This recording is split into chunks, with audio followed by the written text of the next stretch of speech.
Ladies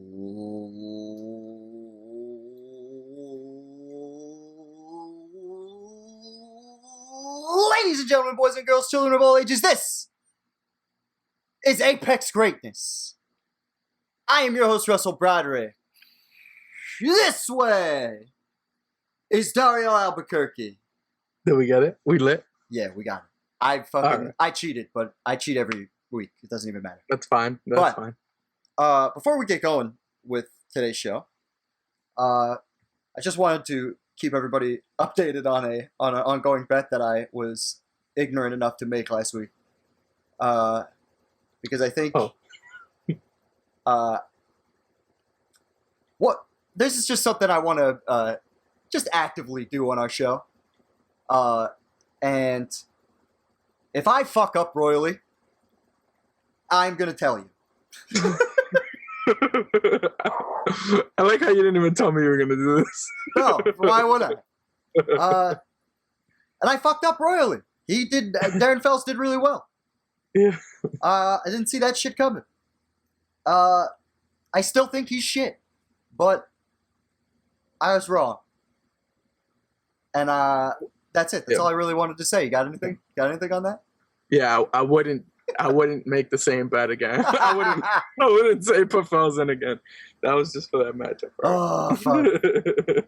All right. That was really offbeat and a really strange way to start the show, but I really wanted to make a point to get that off my chest early. With that being said, how are you, my friend? I'm doing great. It's before I even asked you how you were doing. What? Fucking before I even care how you're doing, I'm stupid. That's all we need to know. No. But fucking how are you doing? You know, I've noticed that on this podcast you always ask me how am I doing. I answer and I never ask you. I probably should ask you. It's okay. It's okay. I'm just dead inside. It's not a big deal. It's just a personal preference. That's what I figured. Just to be sad at all times. No. Yeah. I'm always doing good. I'm always doing good when we get to talk fantasy football. And we are back to do a huge fucking slate. This is the exact opposite of the last 2 or 3 weeks of slates that we've had. Because instead of losing games, we got everything. And this is Friday afternoon after work. Rush hour on a Friday. And we still have all games in play. Including Sunday night. This is the first time Draftkings has had Sunday night included in a Millie Maker slate in a very, very, very long time. So I'm very interested to see just like what kind of variance we get in lineups for this weekend. I think it's going to bring ownership as a whole down, which is always a good thing. Yeah. But we're going to try to go through each game and give you our favorite plays for the weekend. So, we start with the New Orleans Saints. Taking on the Carolina Panthers. So, what's up? Talk to me. So, like just an hour ago, they announced that Michael Thomas is out. And Emmanuel Sanders is on the COVID protocol. Yeah. So, I'm pissed because I did a separate bet that had nothing to do with Draftkings that they were going to go over 51 points, and now I'm screwed. So, I saved that bet by going under. Interesting. That's interesting. Yeah. I wouldn't have done that, and I'm going to explain why right now. I think the Carolina Panthers have, if not the worst, one of the 5 worst run defenses in football. And we've attacked them every single week on this show. Yeah. And it just so happens that the Saints, with 2 of their starting wide receivers out, have 2 starting running backs that they can use to absolutely pound the Carolina Panthers in the Superdome. And we know, when going to Latavius Murray, we know that in previous games where they've been missing people, Latavius Murray picks up volume. Yeah. And so I feel really confident in a value play that I don't think a lot of people are going to be on, taking Latavius Murray in this spot. Obviously, Kamara is in the mega smash. And it's looking like one of these double-digit target games for Mr. Alvin. I'm excited. That seems good for you guys. Another guy I wanted to talk about on the Saints side of the ball is Jared Cook. Jared Cook is completely capable receiving tight end. Doesn't have a lot of big games where he's popped this season, but has shown in previous years that he's fully capable of managing a high volume workload. Because the one person I'm not going to play, and if people want to play him, I totally understand it, especially in like a tournament setting. Yeah. But I won't be playing Traquan Smith. Yeah, me either. Because we're going to have lots of value down here to work with, at least for me. I'm planning on naming a few more value plays because injuries have really opened things up. And I don't think this is necessary. I really think they're just going to run it. Why not? You know what I mean? Like, it doesn't even make sense. How many targets did he get in that week 4 game? He got 4. So he caught all 4 balls. Yeah. You see, like that's why, like, I feel like he doesn't get volume at all, even when they don't have. Even on DraftKings, he has to score touchdown, I think. Because I think Kamara is going to get everything underneath. He's still going to be the deep guy. Like, I don't think this changes his role. I think Jared Cook, if anything, gets the volume up. That's just my guess. Yeah. Based on what the Saints have done in the past. I have a pretty good feel for what New Orleans likes to do, especially what they like to do this season when they're down a bunch of guys. For Carolina, this opens up a lot because I think they're going to get opportunities to more opportunities to play offense than I originally expected. Because I really thought New Orleans was going to control this game, but maybe without their starting wide receivers, it'll be much harder. You know what I mean? Yeah. So Teddy Bridgewater's 5,800 in a revenge game. He played for the Saints the past few seasons. He was the backup for Drew Brees. Yeah. And he's played really well this year. Like, from a fantasy perspective, like, outside of Chicago, he's basically giving you 15 points or more every game. And he's under 6K. And I don't know. I didn't originally think about Teddy Bridgewater, but now with the injuries, I feel more comfortable with that. And if I like Teddy Bridgewater, that means I like his options. I love Robbie Anderson. I have him I have him on one season-long team. I traded him in my other season-long team to you. But I love Robbie Anderson. I love Mike Davis.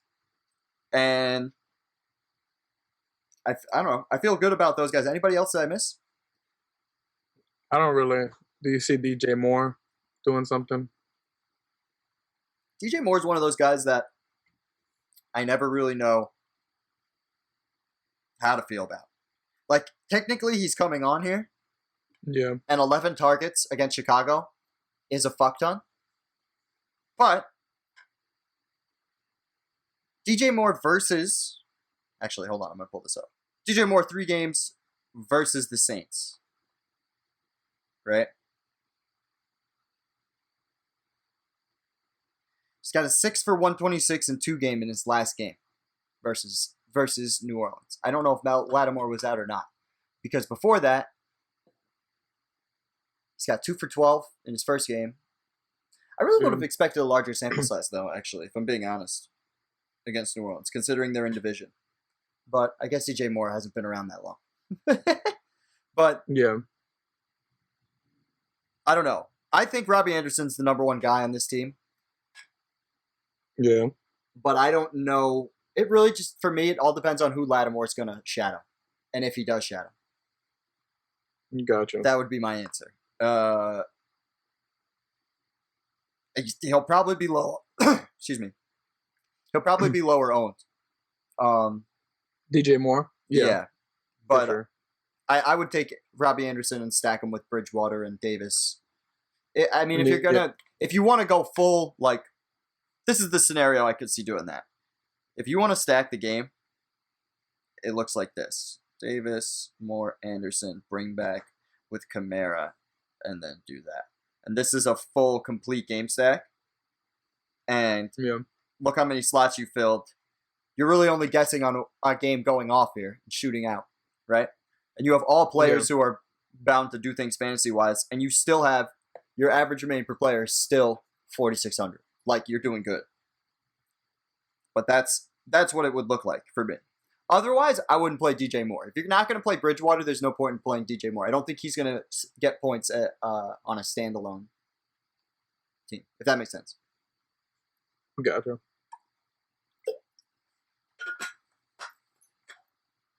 But let's move on, because that's definitely an option for a stack, though. I do like that stack now that I've looked at the average price. That's not bad at all. Buffalo at the Jets. How bad do you think the Jets are going to lose this game?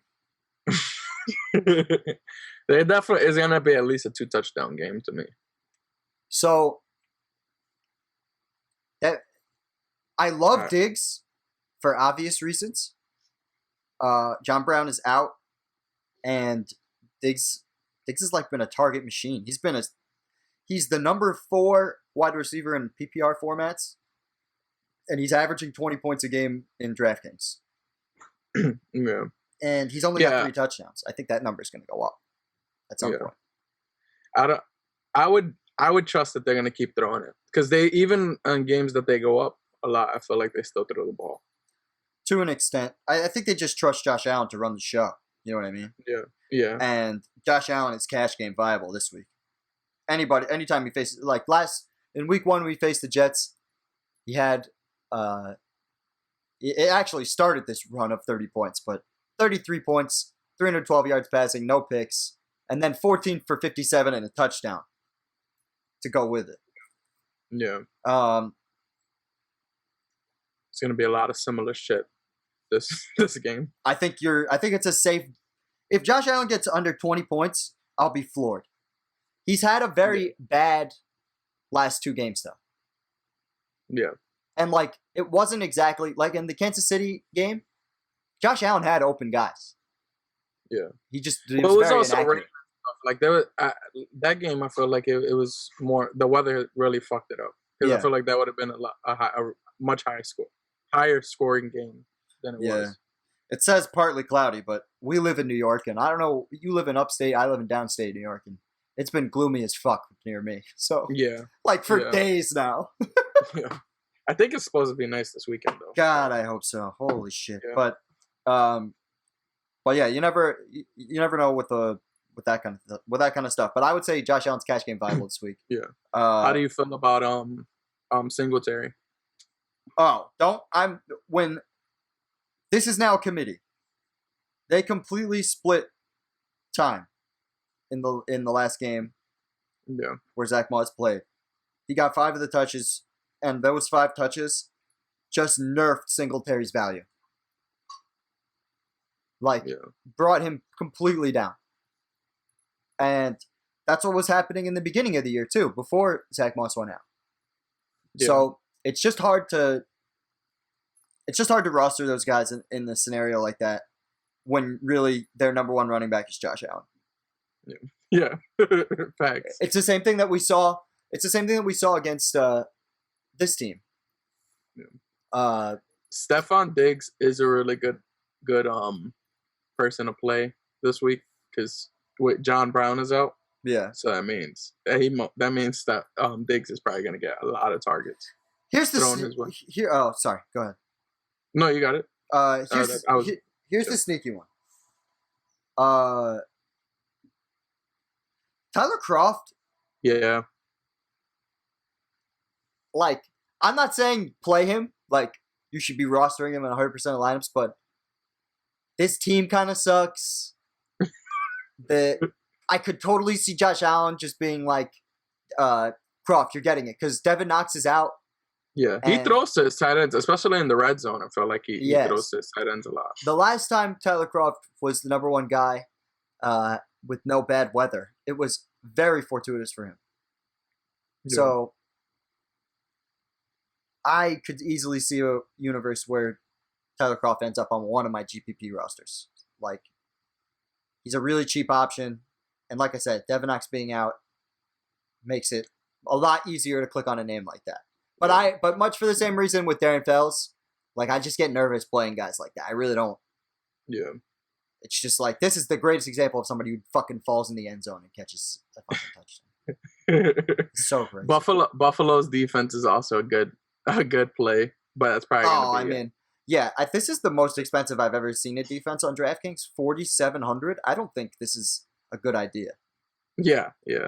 I don't think they're gonna. It's $4,700 is like unplayable for me as a defense. Like I understand they're going against the Jets, but like what here tells you it's worth? Like their best game was against the Jets in week 1, and they still only got you 8 points. Yeah, like they were $1,000 less. That's what I'm saying, and $4,000 less, I can play the Buccaneers defense, who we're absolutely gonna talk about because they might be going up against an entirely backup offensive line this weekend. Facts. And if that happens, I'm hyped too because I just picked them up for my my league. Yeah, my bad. You're good. But there's no reason to pay up. Like there's no obvious. Like it's not in my head. I'm not like they're the only defense that could really do some shit. Obviously, this weekend there are other. Maybe if you're doing like a double up or something, you just want to be safe. I can see that, but even then, you can still find something as good. You're looking at potentially 5 points or 6 points in a good defensive game. This is 6 points with 2 fumbles. They just don't sack the quarterback very often. Yeah. Like if this number skyrockets, then fuck, I'll be wrong. But you need a score. You need like a pick 6 or a scoop and score or something like that in order to make that worth it. They have 11 sacks in 6 games. Yeah. I would want 5 sacks in this game. And only 2 interceptions, too. So it's not like... But their defense... Yeah, no, they're solid. They're bend, don't break defense. Like, from a regular football standpoint, they're a great defense. Yeah. I just don't want to... Like, I'm not paying $4,700 for 3.3 points in a game. Like, no thank you. That's just kind of where I stand on that. I think in the New Jersey side, if I was going to play... Is Crowder playing? Or not the New Jersey side, but the Jets side. I don't know. Sorry. Yeah, you're good. I don't know. That's a good question. He returned to practice Friday, but is questionable. Okay. So he was limited in practice. Yeah. If he plays, I could see him being viable just because he's probably they're gonna have to throw a lot. I mean, he's literally gotten double-digit targets every single game he's played. Yeah. So from a catch game standpoint, you can never go wrong. I felt much more confident playing him last week. Also, Bills are not good against the slot, and Adam Gase and whoever plays quarterback for the Jets just are obsessed with throwing to the slot. It's very weird. Very, very, very weird. But I think that's it from that game. I think that's more of a like. I will not have that much Josh Allen in tournament lineups. Like I'll have one. I'll have a lot of Diggs, but another guy I wanted to mention. Gabriel Davis as a cheap option, $3,600. Whenever there's a wide receiver out, especially John Brown because he's a deep threat, Gabriel Davis fills that role nicely and does get a decent target share when there are receivers out for the Bills. I didn't even know who that was, so that's good that you pointed him out. This is what I'm fucking here for, brother. But, this is a guy that I'll like if I'm sitting with under $4,000 at the receiver spot, I'll be looking his way because he's one bomb from being viable at that price point. You know what I mean? Yeah. So we like that. But all right, let's move on. We're looking at more Atlanta. This is what I like. I like teams that I can just click on them and immediately be like, all right, every single one of my lineups is going to have a piece of this game in some way, shape, or form. Yeah. I like Todd Gurley a lot. Okay. For this one. So here's my full game stack if I was going to do it. Bring back with either. Ooh, we got to talk about him. So Swift's another one that'll. If you want to run Swift, I don't mind it. I just don't like the $1,400 price increase in a week. Oh, gotcha. He went from 4,000 to 5,400. I like Gurley over Swift for sure. But yeah, but they're only $600 apart. That's weird. Swift was a minimum price running back last week, or 45. But still, I was so mad at myself because my buddy was talking me into Adrian Peterson last week, right? And I looked at him and I was like, why wouldn't I just play Swift for the same reasons you're telling me to play Adrian Peterson with the bad run defense, etc., right? And then my stupid ass didn't play Swift, and he has fucking 30. I won my friend like $75 in the millie last week. Super fun. But I definitely wouldn't mind playing Swift against Atlanta, who stopped absolutely nothing and no one. Yeah. Except for Alexander Madison for whatever reason. But this is a game stack I like. You might wonder why I have Gurley in a game stack with passing. Gurley's target volume has doubled in the last 2 games in comparison to the beginning of the season. If he's at all involved in the passing game, this is going to be the more result where he's in the high teens, entering the 20-point category, and against the Lions. They've been getting smoked, right? Yeah, lately. Almost 150 yards a game given up by the Lions. Yeah, which is, needless to say, well, I mean, delicious. I meant the Falcons. The Falcons have been getting smoked lately, right? I mean, in terms of score, no, but in terms of like letting up points, fuck yeah. The only game where they got really, I have to go to Matt Ryan real quick. The only game they got really fucked up was which game was it that I was just like they didn't have any chance? I think it was Green Bay where it was 16-30. Yeah, that was on Monday night. Yeah. Other than that, like Dallas and Chicago were 2 come from behind games where they were up the whole time. Yeah. And each time like they're putting up 30 or 40 points, and they won last week. They beat the Vikings 40-23 in a game where Justin Jefferson was wide receiver 1, and you needed him to win the millie. He had 43 points. So I had him on my team. I was happy about that. He let me smoke some people. Yeah. I smoked a few people with him.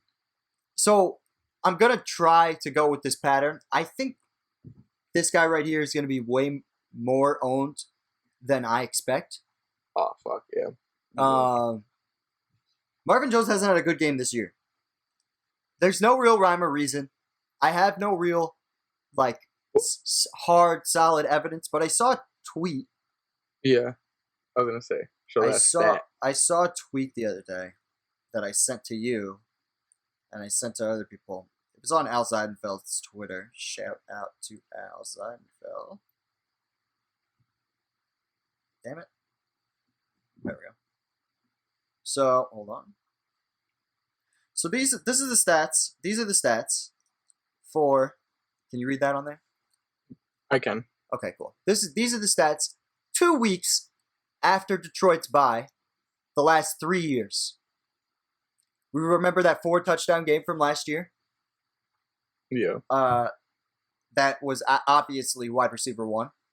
He's had at least 2 touchdowns every game 2 weeks after the bye for the last 3 years. Very quirky, weird stat.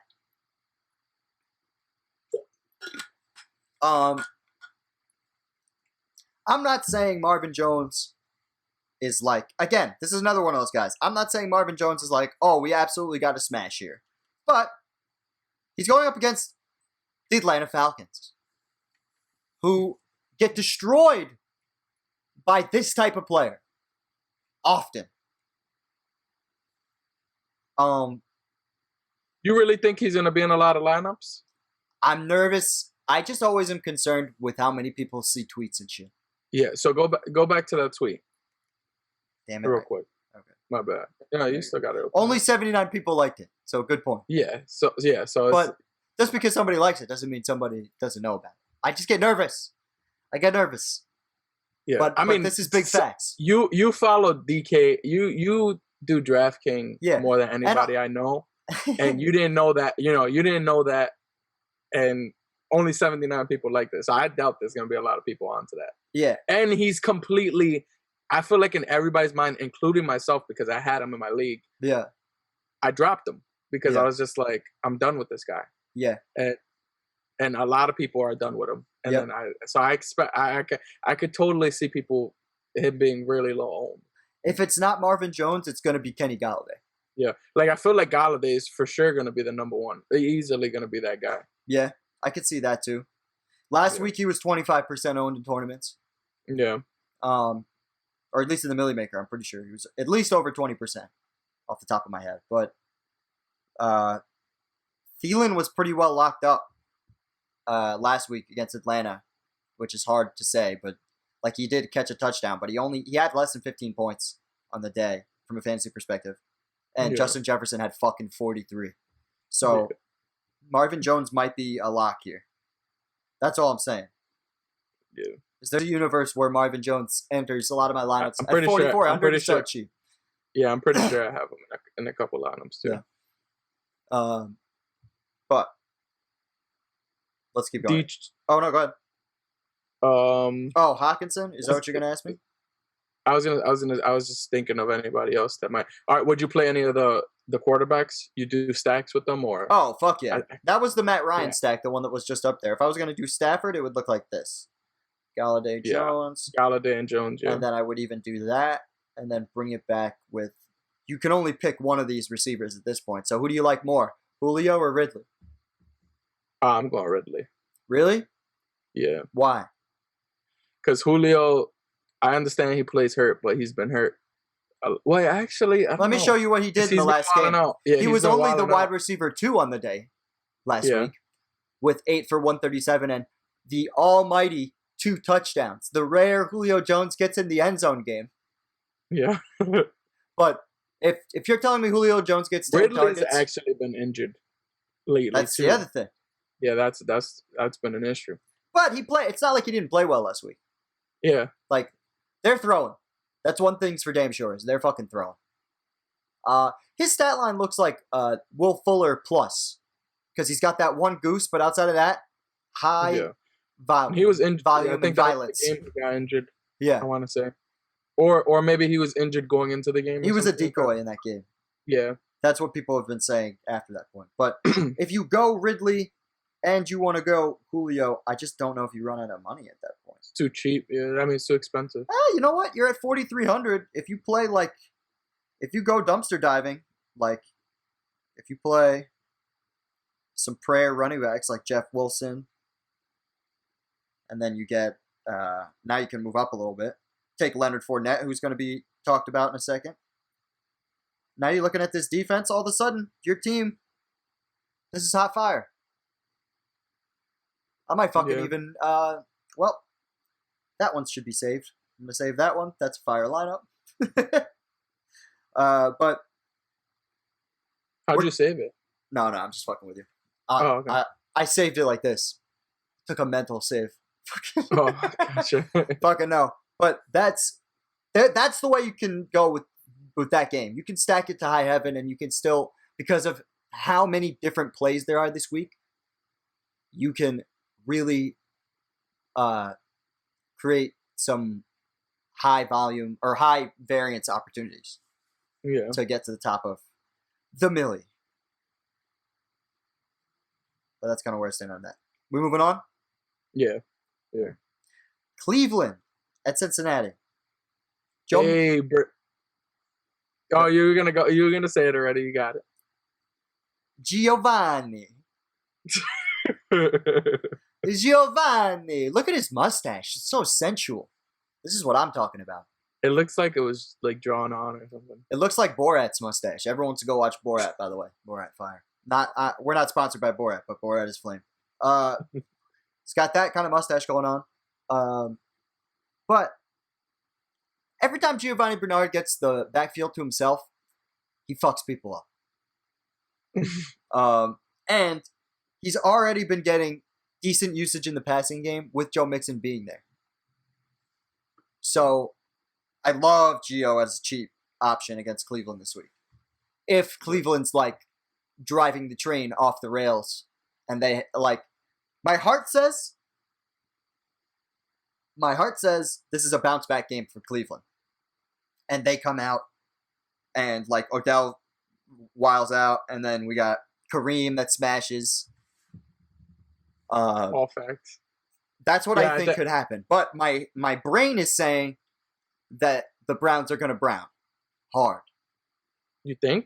And Joe Burrow might want revenge because I think that was the worst game. Oh, no, Baltimore was way worse. But no, he actually played good. He played. Oh, no. Yeah, I'm an idiot. I'm an idiot. I completely misremembered it. But he did play good against them. Even more of a reason to fucking play him. He's hit the bonus a bunch of fucking times this year. Yeah. And when he does hit the bonus, he gets touchdowns. He hasn't, he's got a standard rookie amount of interceptions, but nothing that, horrifies me. You know what I mean? Yeah. I'm surprised he only has 6 touchdowns. That's the thing. With this kind of volume, these touchdowns have got to go up at some point. Yeah. The only question is, who's he throwing the ball to? And is the Browns defense coming back? And have we seen an emergence of AJ Green, or do we think that was a flash in the pan? And we are going back to the value. So this is something I wanted to talk to you about because I have him in the lineup. AJ. I think they switched the roles. Play Jake slightly. Oh my bad. I think they've changed AJ's role around a little bit. Because when he was getting 13 targets here in the first game against the Browns, they were all deep shots. They were trying to get him going through the air, the way they've been using T. Higgins the last few weeks. Okay. And now, in that last game that we saw AJ in, he was moving and doing a lot of things where he was cutting underneath the defense and doing short patterns, kind of like a Michael Thomas. Okay. And that leads to a lot of games that look like this, where we have 8 for 96 on 11 targets with low average depth of target receptions. Yeah. Yeah. That makes AJ Green a fucking steal at 4,300. Yeah, that's super worth it if you're gonna get that. If you get 17 points for $4,300, I'm cool with that. If you get really the number that I want to hit at 4,300, if we go 3x, is 15 ish. It's 12 if you round down, but I'm trying to bounce it up a little bit. So I like to hit 15 for that price range. Yeah. So 15 or more, I'm happy at 4,300. And AJ Green's completely capable, and I think Cleveland's going to go in, or not Cleveland, but Cincinnati's going to go in there with some confidence.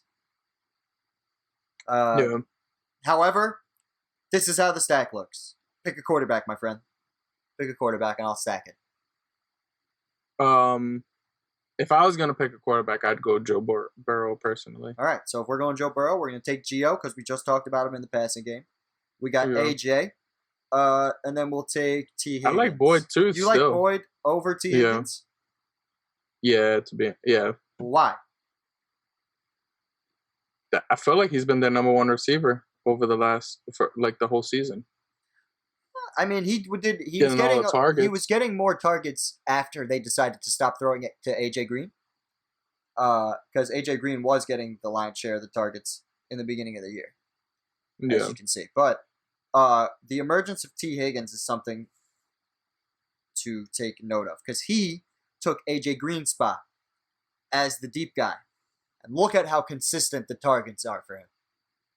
Yeah. And he's $100 cheaper. So it's kind of pick your poison with that. He might be higher owned for the reasons I'm saying. Your call might be better just in terms of ownership. But I think this is going to be an uncommon stack anyways. Yeah, definitely. No one's gonna stack the Bengals. Yeah, and then you bring it back with Odell and Kareem because they're super affordable. And look at this. We almost have 6,000 left to fuck with. You could pay up. You could go here. You could go here if you want. And then you still got enough for a defense. Yeah. That you could be happy with. This lineup is tight. Yeah. I just think I'm just looking at all these game stacks this week because this is a week where I think that's going to be what wins. I don't think it's going to be a lot of I think you're going to see on a winning lineup in the Millie Maker, whoever wins $1 million this week is going to have a lot of guys in the same fucking game. I don't think it's going to be a lot of things where it's like a quarterback from one team and like 3 different wide receivers. I don't think that'll happen. I think it'll be a big game stack, and I think it'll be whichever game shoots out the highest will end up with the most points. Yeah. I could see that. But I think that's a fair game stack to go with. All right, another game. See what I mean? There's so many games to do this with. The shootouts all over the place. Here's my fear, though. Green Bay was just absolutely embarrassed by the Tampa Bay Buccaneers and their pass rush. Houston tries to sack the quarterback. I got to get their defense up. They are extremely cheap this week. Houston tries to sack the quarterback, but I don't think they bring enough pressure in a game to justify worrying about Aaron Rodgers under pressure, because that's really the only time now that I'm going to have cause for pause for Aaron Rodgers. Because that was another mistake on my part last week. I really liked Aaron Rodgers against Tampa Bay, but it didn't occur to me how weak he can be production-wise when he has a pass rush coming at him. Yeah.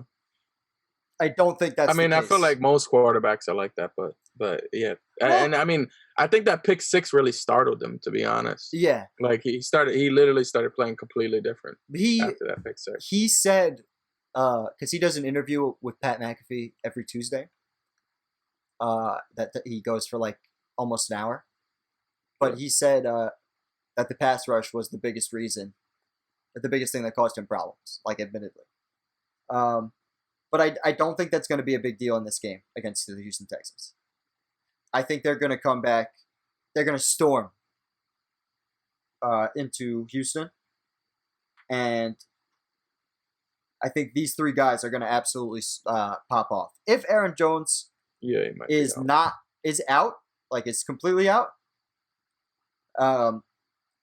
Jamal Williams then enters 75% of my lineups. At minimum salary.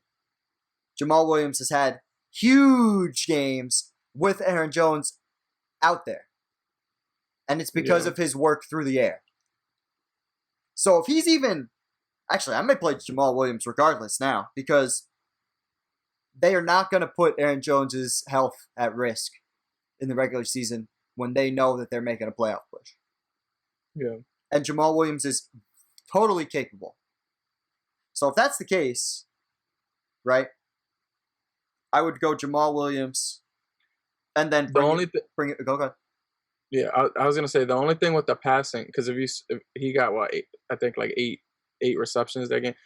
You remember Adams was out, and I think Lazard was out as well, so they didn't really have much. No, yeah, I understand what you're receiving saying. end. So I could just see. I that's just some cause for pause. The only reason I would even continue to go with it is I'm pretty sure Robert Tonyan is also fucking questionable. Yeah. So that puts us in the same exact position that you're talking about, with less people and less mouths to feed, which makes Jamal Williams even more tasty. But the situation where I play him in all my lineups is if Aaron Jones, they call him out. If they rule him out, I'm playing him 100%. Because he will have a big game. Houston cannot stop the run at all. And I even like Marquez Valdes-Scantling in this game.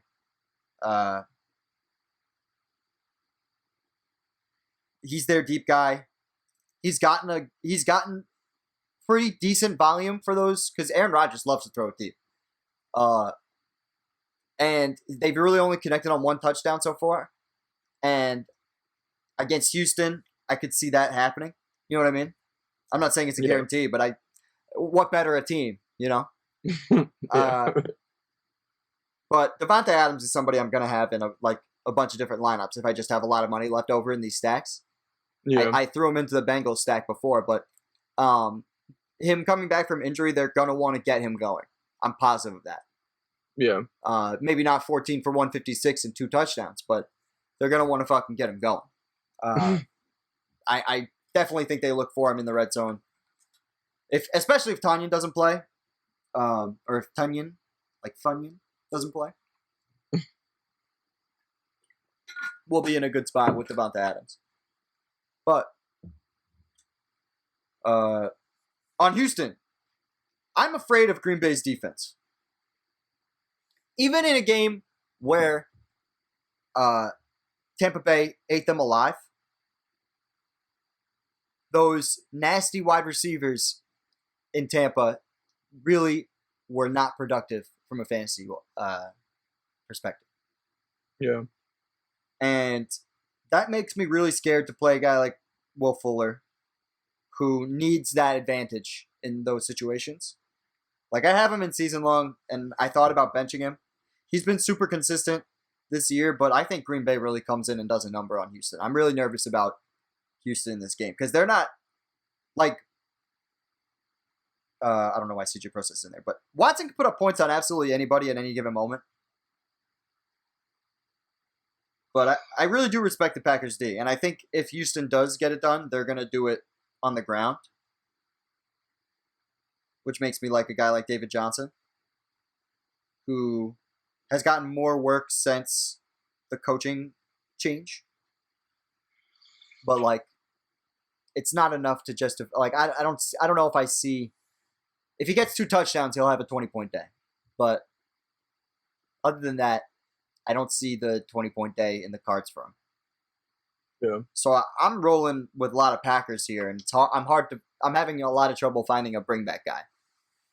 Are you going to tell me to play Darren Fells? No, no, not today. No. Okay, I just felt with Fells. I just felt like it was a good matchup, and I thought with Atkins being out, and I just visualized him getting a touchdown from Deshaun Watson for whatever reason. That shit came to fruition. Fucking but that's really all I see. If you really want to play Watson to be contrarian, like, go for it. But I probably will not do that. I probably will keep Watson. I don't know. That it just makes me nervous considering you have so many other good options to go to pick.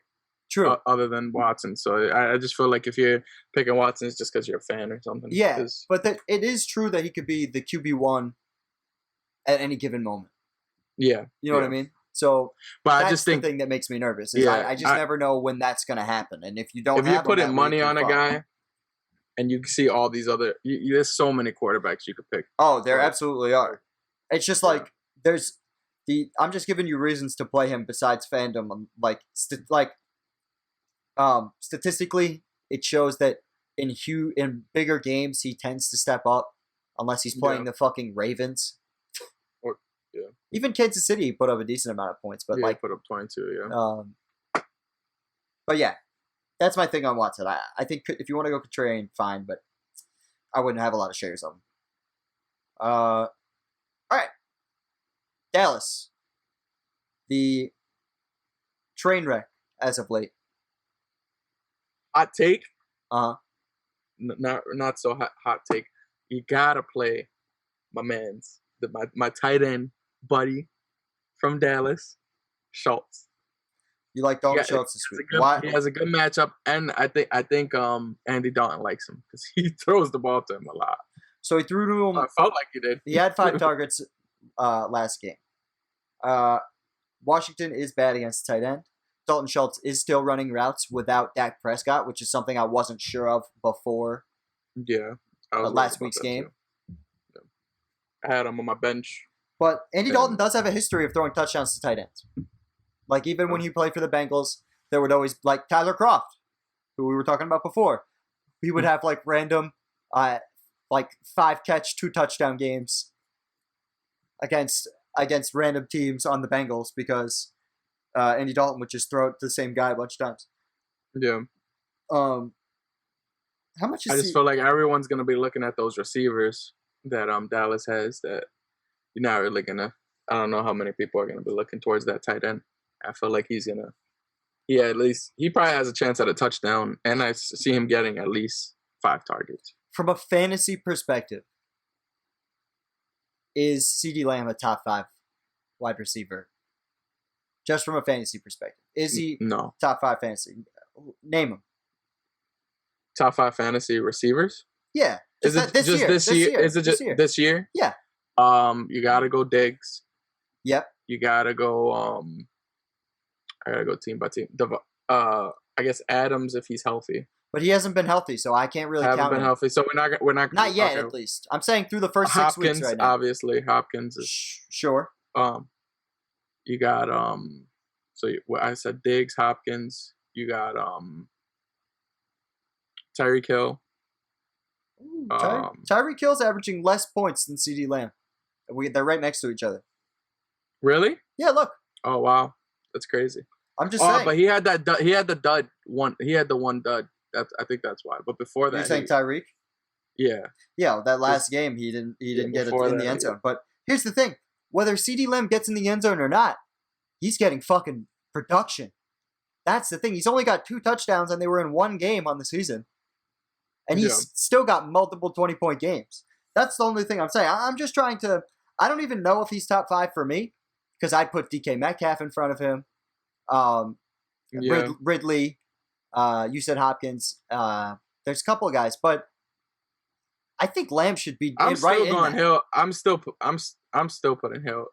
Like that's Hill, a fan. That's a fan perspective though, because he has without the touchdown. Without the touchdown, Tyreek Hill, like all his games would be under 15 points or close to it.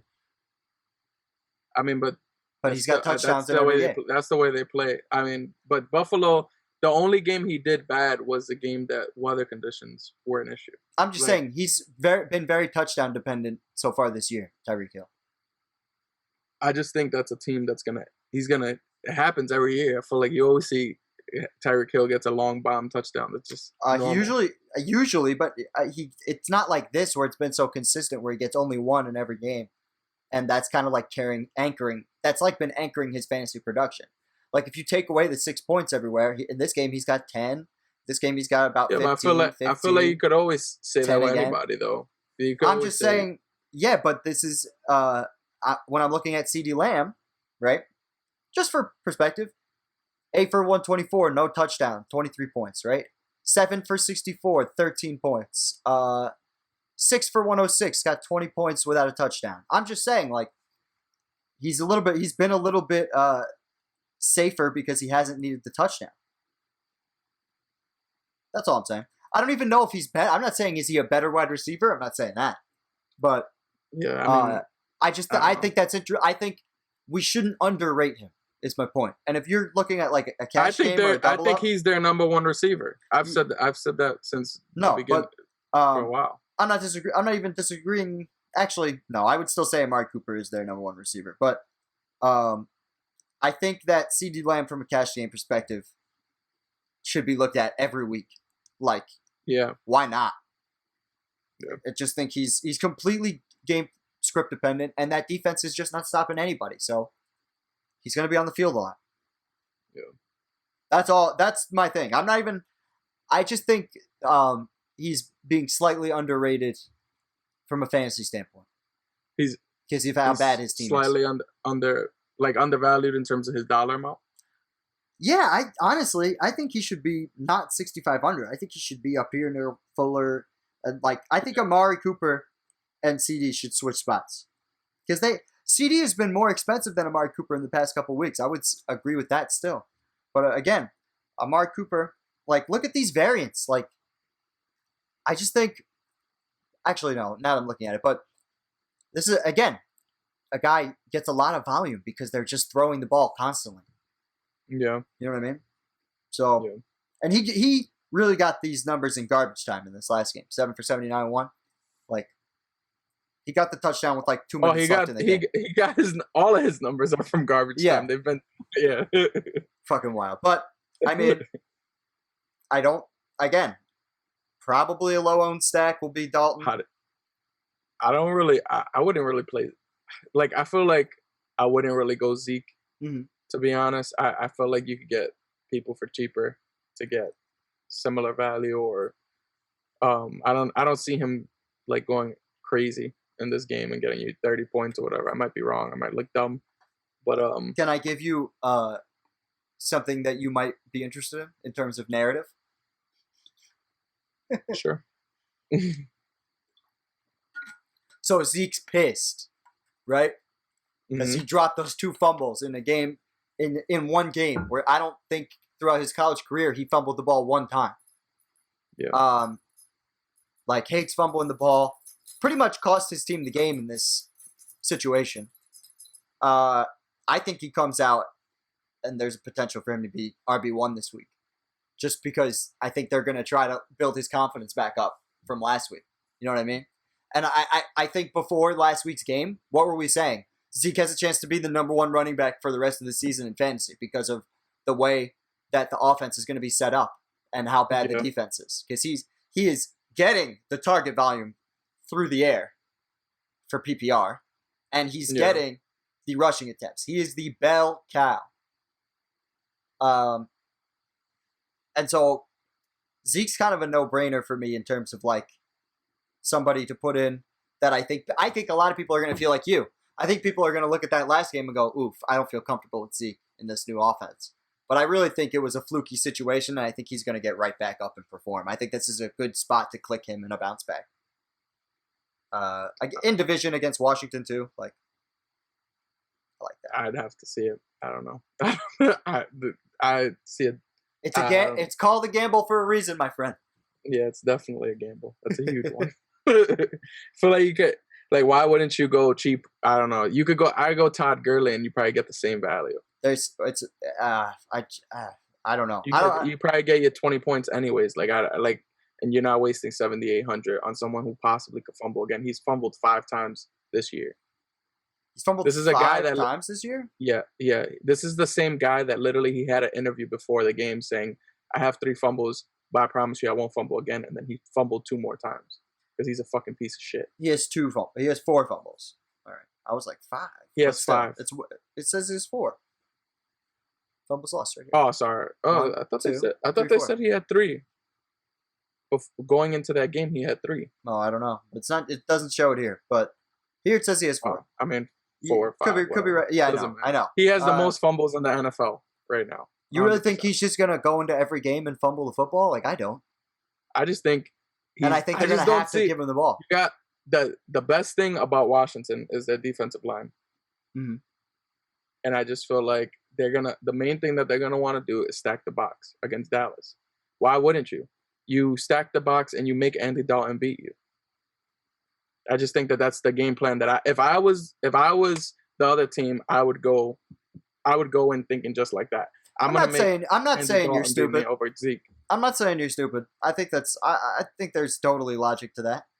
All I'm saying is, if they get up by 7 points at all.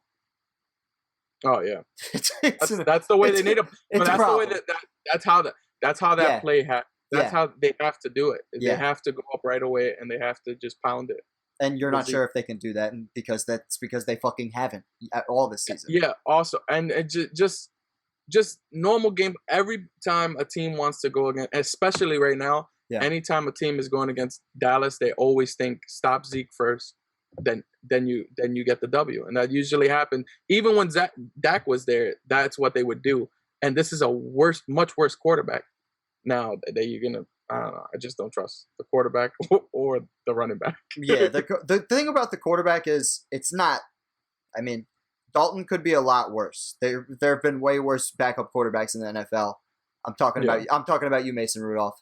That have existed in the NFL recently.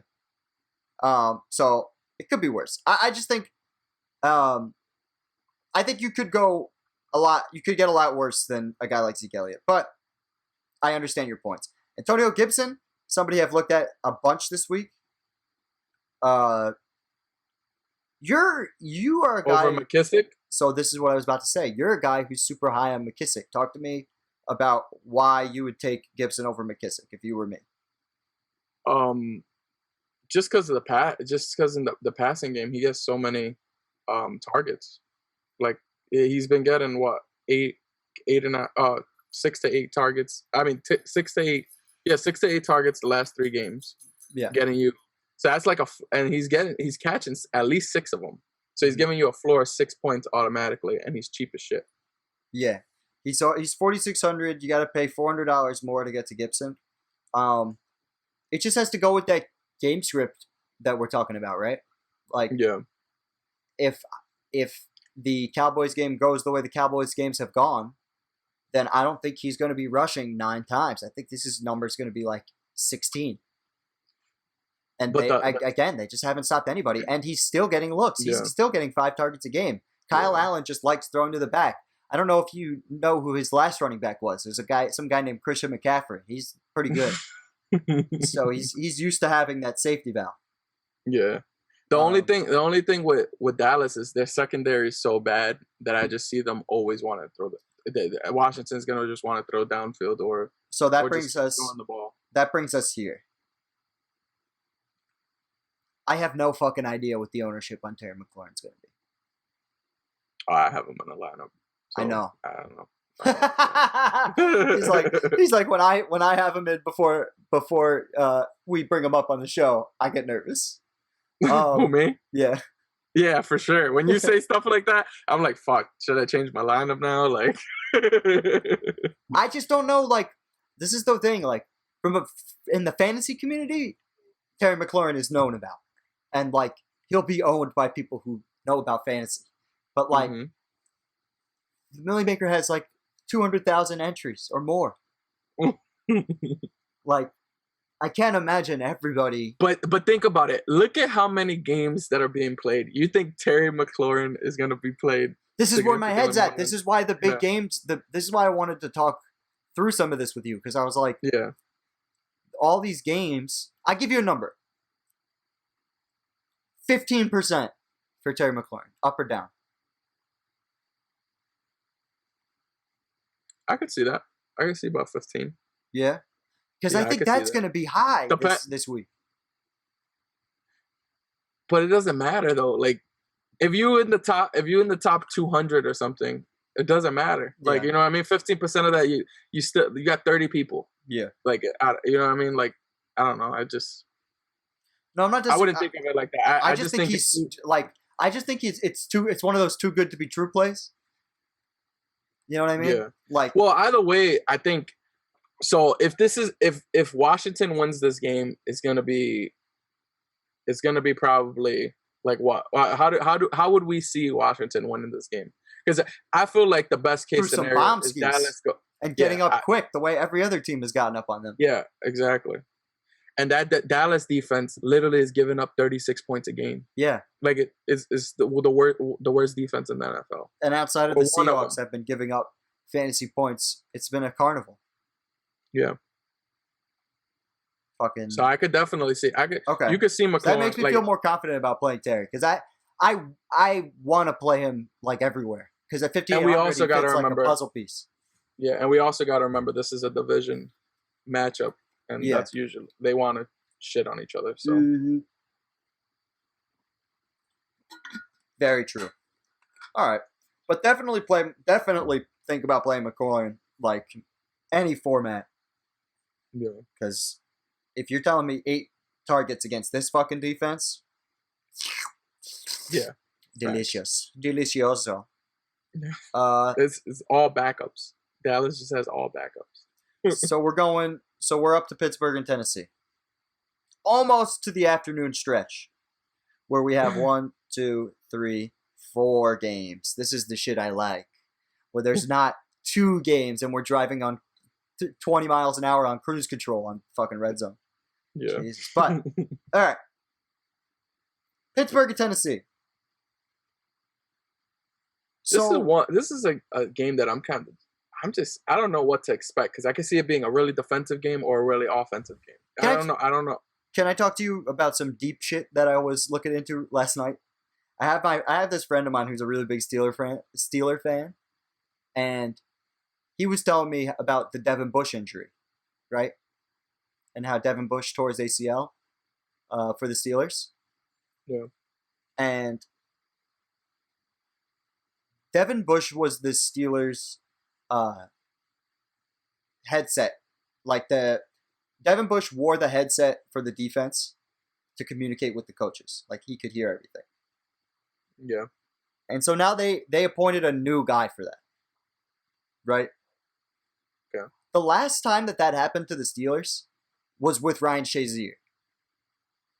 And Ryan Shazier went out, and that defense went from being like a defense that I didn't want to fuck with at all to a defense that was letting everyone score on them at will. Really? Really. And Wow. it was because of the communication. They're on the road.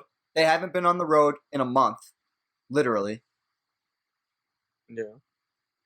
More than a month. 5 weeks since they last went on the road. And Tennessee is not whack. And if there's anybody that's going to break the streak of bad performances against the Pittsburgh defense, it's going to be the baddest man on the planet, Derrick Henry. But this is like, I'm galaxy braining this a little bit. Like, I'm overthinking it to an extent because maybe that Mike shit they practice, maybe it doesn't mean as much. But do you remember when Ryan Shazier went out and then the defense just like collapsed? Well, we gotta. So the only thing about that is the communication could be more of an issue if there's with the fans, but if it's gonna be an empty stadium. Well, they're in Tennessee. I don't know. I don't exactly think that it's empty.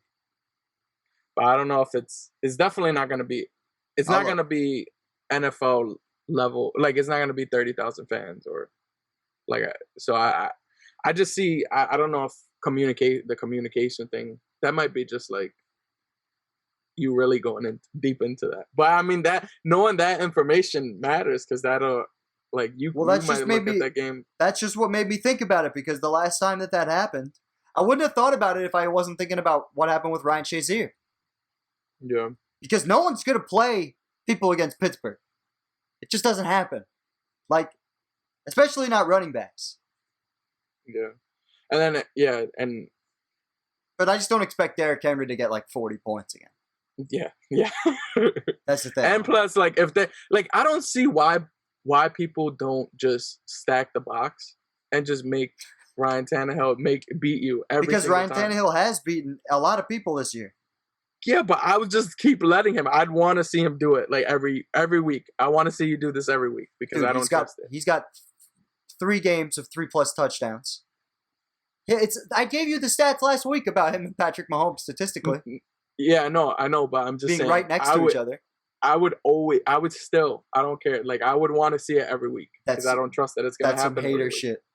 That's some hater shit. No, but if you have Derrick Henry or Ryan Tannehill, who you gotta stop, it's just like the Andy Dalton and Zeke thing. Like if I have Andy Dalton and Zeke, I'm going to stop Zeke. But what you're saying, but I think you're putting Andy Dalton and Tannehill in the same category, and I think Tannehill's proven that that's not fair for this year. But I mean, and last year, but for a long time, they were probably in the same category for most of their careers. I mean, Ryan Tannehill's not that old, and his first coach was Adam Gase. I'm not holding that against him, all things considered.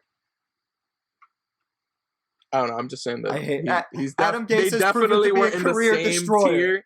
They definitely were in the same tier or category before last year. Maybe. I get what you're saying, but before last year, Tannehill was like a rookie or like 1 year in the league. Like he's not very old.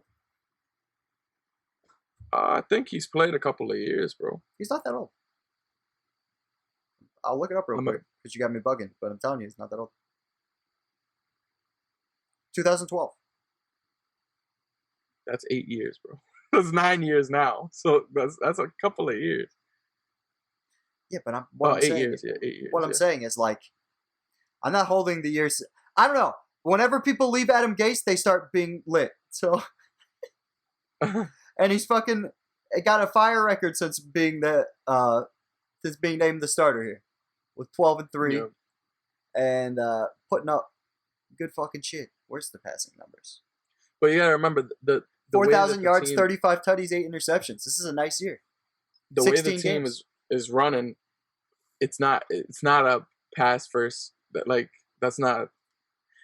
No, I know what you're saying. But they're running the offense the way. Like if he was Patrick Mahomes, they wouldn't be running the offense the way that they're running the offense. Like I'm just. I guess. Like what I'm just trying to say, like there's a reason they're running the offense the way they're running the offense. Yeah, because they don't want their quarterback to. Yeah, and then they don't want their quarterback to have to throw as many times. And it's perfect because he's literally efficient as fuck. He's getting you the touchdowns. Yeah. And you're like, I'm not saying I don't think he's horrible, but I'm just saying if I was a defense, I would make him beat me. I would want it. I'm gonna say if you I'm gonna stop the running back, and if you beat me by throwing 30 to 40 times a game, and you score all these touchdowns and beat me, then I'll go shake your hand after the game, and that's it. But I think that's why they've been 12-3. Because I think that's a lot of people are shaking their hands.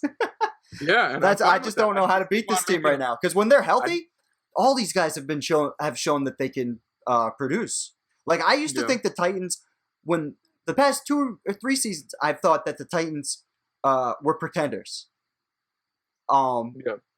Just because it felt like they stuck in the playoffs and they had Mariota for a little bit, and it just all looked like shit. And now, at least as an offense, they look like a juggernaut based on what we're talking about. Mm-hmm. Because I think to your point, I think a lot of teams have decided to stack the box and let Tannehill beat them, and Tannehill beats them like a fucking drum. So I think they're just having trouble right now. And even with COVID, they didn't even practice for a week. Still whooped an undefeated Buffalo.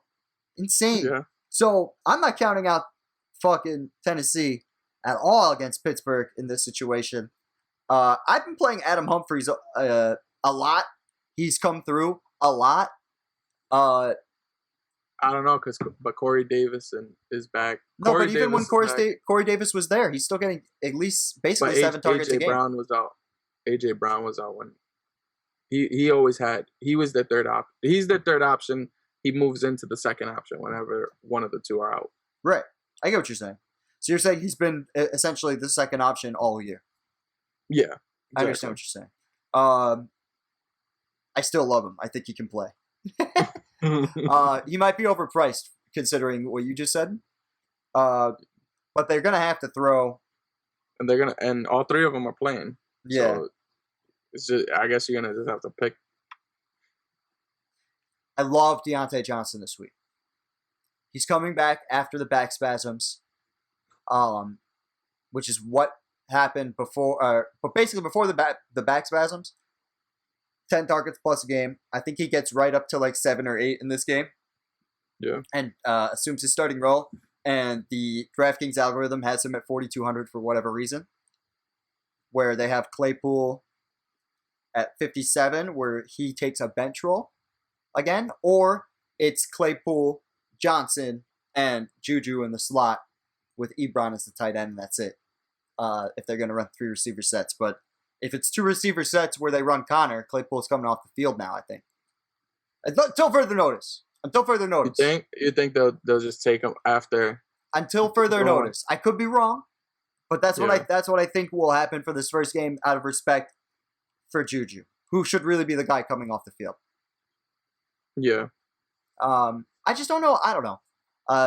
Again, I've had people tell me that Juju's been getting doubled a lot, and that's the reason for his low production. And maybe in this setting, he pops. But I'm looking at Deontay Johnson here at 4,200, really the most out of the wide receivers that I want to play. And I'll play Ben every single week.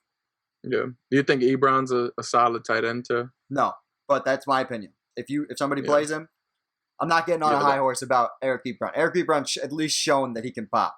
But I won't. I was picking. I had a lot of Austin Hooper, and now Austin Hooper's out, so I think people will go to Ebron. But go ahead, sorry. Yeah.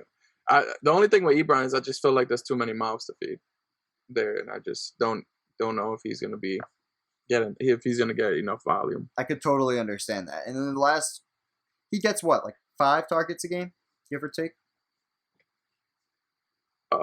Probably even less than that, especially now. No, more all than those that, receivers actually. there. Oh, really? 6, 7. I mean, yeah, there's been injuries to your point, but yeah. Interesting. That's interesting. I will not be playing Ebron. I know Tennessee they give up yards, but they're like a bend don't break defense for the most part.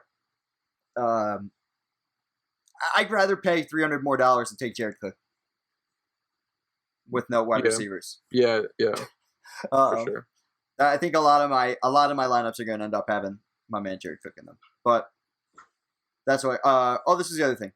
I've been playing Ben Roethlisberger in cash every week, and outside of last week where they destroyed, but for whatever reason he just didn't get the job done.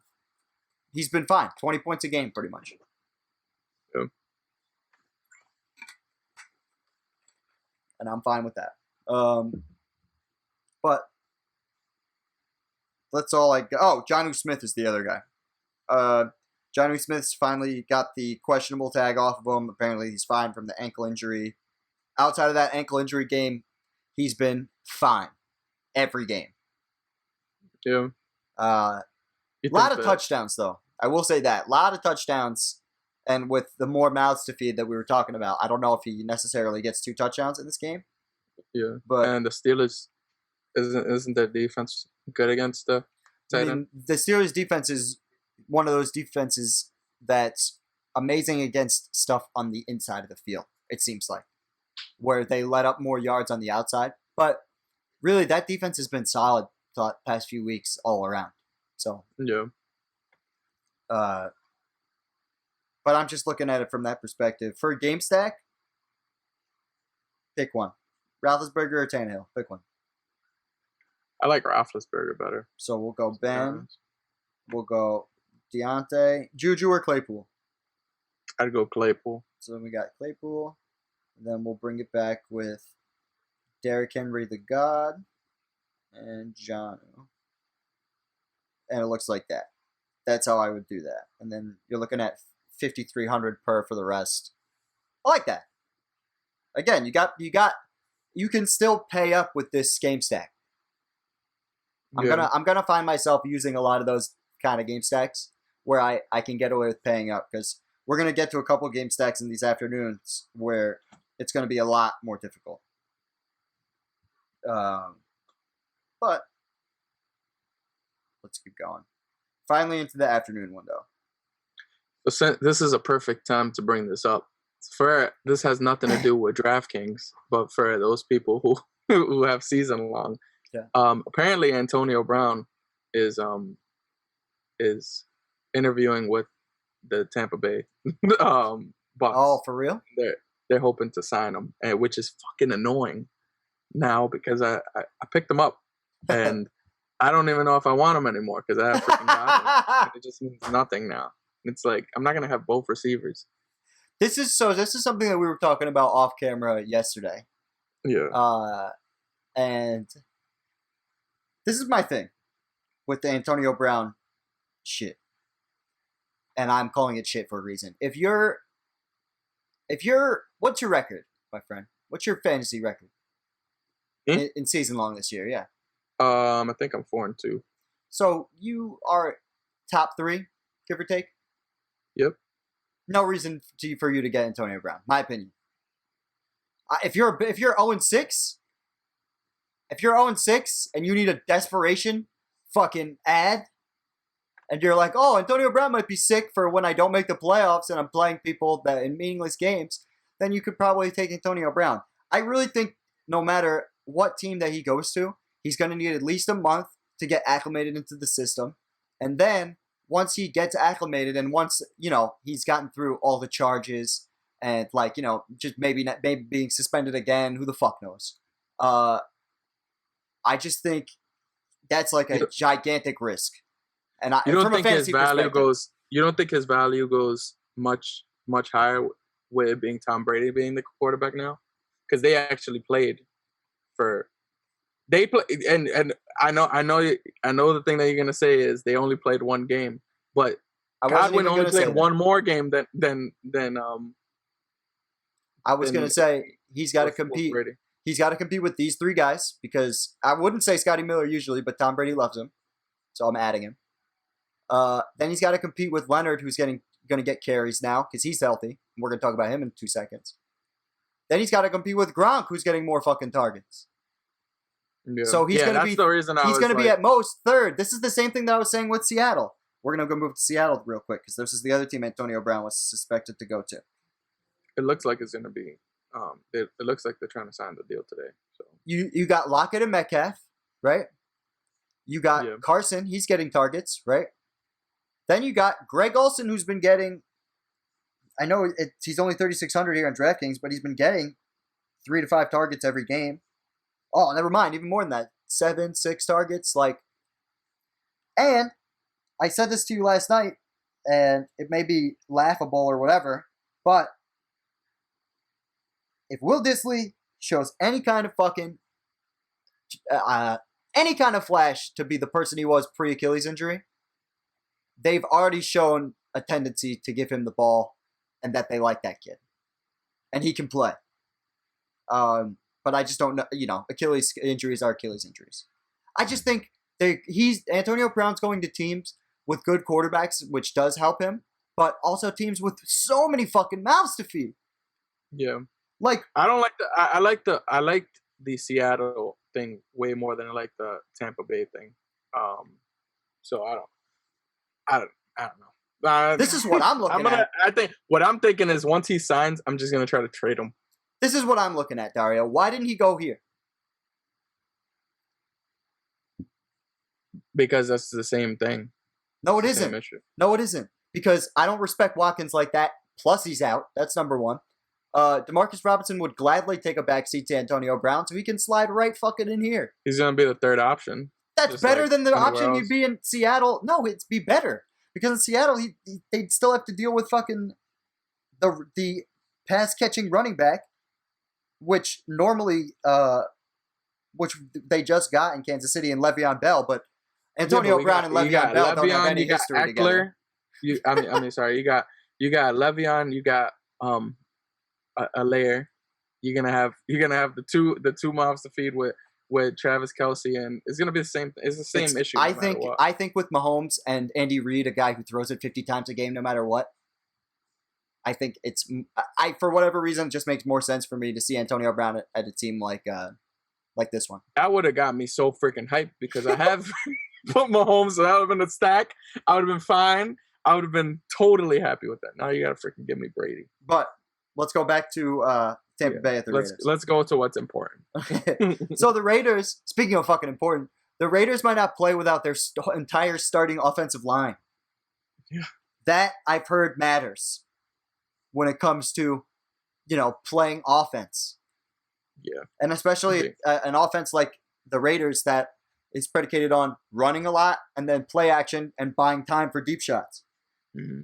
And then also when you factor in that we just saw last week that one of the best quarterbacks in the world had a hard time when this pass rush was playing them, and you're gonna have a much shittier quarterback deal with it. So you could expect some nice stuff. I love the Buccaneers defense. Love the Buccaneers this week. Love that defense, especially with all the news we got. Now, I like to stack running backs with my defense. And Ronald Jones is 6,200, and he's played really, really well. But he's played really, really well for one reason and one reason only. That's because Leonard Fournette didn't feel good. Leonard Fournette has practiced all week in full. Yeah. I think we're going to get something closer to this where he actually gets involved in the game. And he gets, I think this number will be closer to 15 or 16 carries. And against Vegas, who's been pretty gross as a defense, 40, I think, I'd be really surprised if a lot of people were on Leonard here, considering the success of Ronald Jones. And I really think Leonard's going to make an impact immediately. Yeah. Especially with a full week of practice. And I think Brady has openly said that he wants to work with Fournette more than Jones. He didn't just openly say it. Yeah, he didn't just openly say it. In this game where Leonard had 30 here, he fucking screamed at his entire sideline to make that happen. Yeah. And so I love Leonard this week. Love Leonard this week. How do you feel about the wideouts for Tampa? They're getting cheaper and cheaper every week. Yeah. I don't know. I just feel like it's gonna be a guessing game. Like I feel like one of them is gonna pop off. And if this was a different quarterback, I feel so much different about it. But I don't know. I feel like it's a guessing game. You really don't know who Brady's gonna throw to on a week by week basis? I feel like honestly, I do feel like Godwin is his favorite receiver. When he plays, he throws it to him more often. That's the only thing, but I just don't know. I think it's because I have Godwin that I would get nervous. I would agree. I would agree that also you think Godwin is his number one target because of the. No, you could no. It's actually like if you because I think Scotty Miller's his favorite target. if you look at the targets, and when Godwin's playing, and versus Miller or Evans, I'm pretty sure Godwin has had more targets. So he's averaging 7 targets in the 3 games he's played. Yep.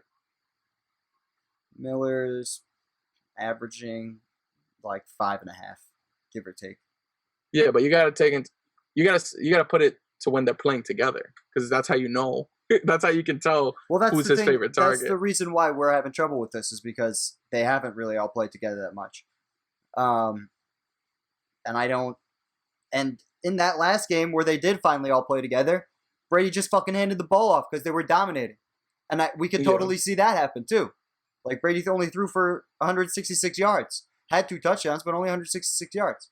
Like, but you got you have a 3-game, at least like a 3-game, what is it called? Sample size that you can, 3 out of the 6 games they play together, and you can see who was the main target during the 3 games. I guess, but I think I think it's going to be pretty close between the 3 of them, considering those 3 games. Like, so I don't know. I just don't think. I don't know if that's. I don't know if this is an exact science to prove this, because it could also be game script too. Because Denver likes to get stuff through the middle. Like, again, Green Bay, they ran the ball the whole time. Like, I think it's also Bruce Arians is a pretty good offensive coach. I'm not saying Godwin sucks. I'm just saying I don't know. Saying, I just think it's logic. I think it's just logic. You just put the games of when they played, and then you look at who's the target share, and then but you're gonna tell me, so like, if Chris Godwin has 6 targets against Denver and Scotty Miller has 5, you're gonna tell me that automatically, boom, favorite receiver? Like, that doesn't make a whole lot of sense. No, but if I see there's 3 games that Godwin played with Scotty, and you see Godwin had more targets every single game. But what if it's like by 1 or 2, which is what I think it's going to end up being here? No, it's not. The games that they play with each other, it's not. It really just comes down to the fact that I'm not sure who his favorite receiver is yet. Yeah, and I just think it's going to be, like you said, it doesn't matter. But what do you call it? I think. Yeah, okay. I talked about Fournette. Okay. Next game. All right. So we got New England at San Francisco. Do you think this is a blowout? Do I think it's a blowout? Yeah. No, I don't know if it's a blowout. I expect San Francisco to win the game, but I don't. Really? Yeah. Why? Because I feel like people are overrating the Patriots.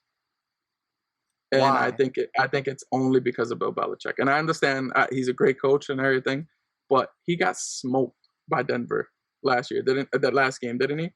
And it was 18-12, and they didn't even get in the end zone. It was literally 18 points on field goals. It was a weird fucking game.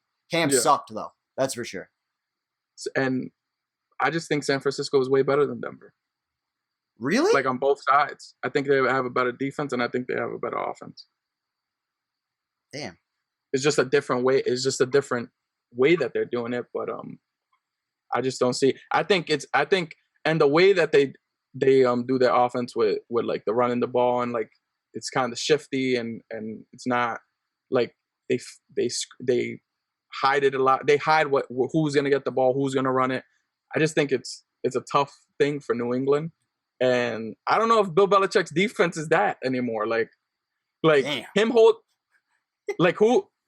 I just don't like, and it's not his fault though, because a lot of their starters are gone for the like. That's literally what I was. This is so fucked because I could tell, but I could see how I could see Bill Belichick out coaching Kyle Shanahan. Yeah. But I could also see him getting completely fucked because he just got completely like, to me, like to lose to Denver, like, and they didn't have to, like, there was no reason they should have lost that game. Yeah. To me, like, but they have for whatever it's worth, they have historically horrific luck in Denver. Yeah. I don't know why. And now I really feel like I don't know why, because I really thought maybe it was just a Brady thing. Maybe they just, like, you know what I mean? Maybe they just had Brady's number, whatever. But Brady went in there and fucked them up with Tampa. And then Belichick goes in and they score 18 points on field goals and win the game. That's fucking insane to me. I think that's so weird. I really think that New England's going to blow out San Francisco. San Francisco's traveling to. Well, I'll explain. San Francisco's traveling across the country to New England. I could see it happening though. So that's why I'm not like. Yeah, and I just Mostert, who has gone from someone that I thought, damn, he's a system guy. The only reason he's a good running back is because he's with San Francisco. But now he's like, I'm at a point where, fuck, I think he's actually good. Like, really good. Yeah. Like, he never gets 20 touches, and he never gets 20 touches, always has at least 100 yards. Like, it's crazy. This guy can move. And when they do the miles per hour check in the football, he's always, like, top 5 for miles per hour. Yeah. So he's fucking fast. So exactly, that's my point. That's what I was about to bring up. He's on IR. So that's one less guy Bill Belichick's got to think about taking away. So I think the main guy he tries to eliminate. But I don't Kittle. know if it's. I don't know. I just don't know if it's. I don't know if it's. It's not like they don't run it like Derrick Henry. You know what I mean? No, like, but that's their. I mean, that's their. Continue. Go ahead. Continue. It's just a lot of like they like hide. It's a lot of shifting and like you have to figure out who's gonna get the ball. Like like they'll have like 2 guys run behind the guy and he's passing it to one of them. You know what I mean? Like it's not. I don't know. You like their creativity. I don't know the football.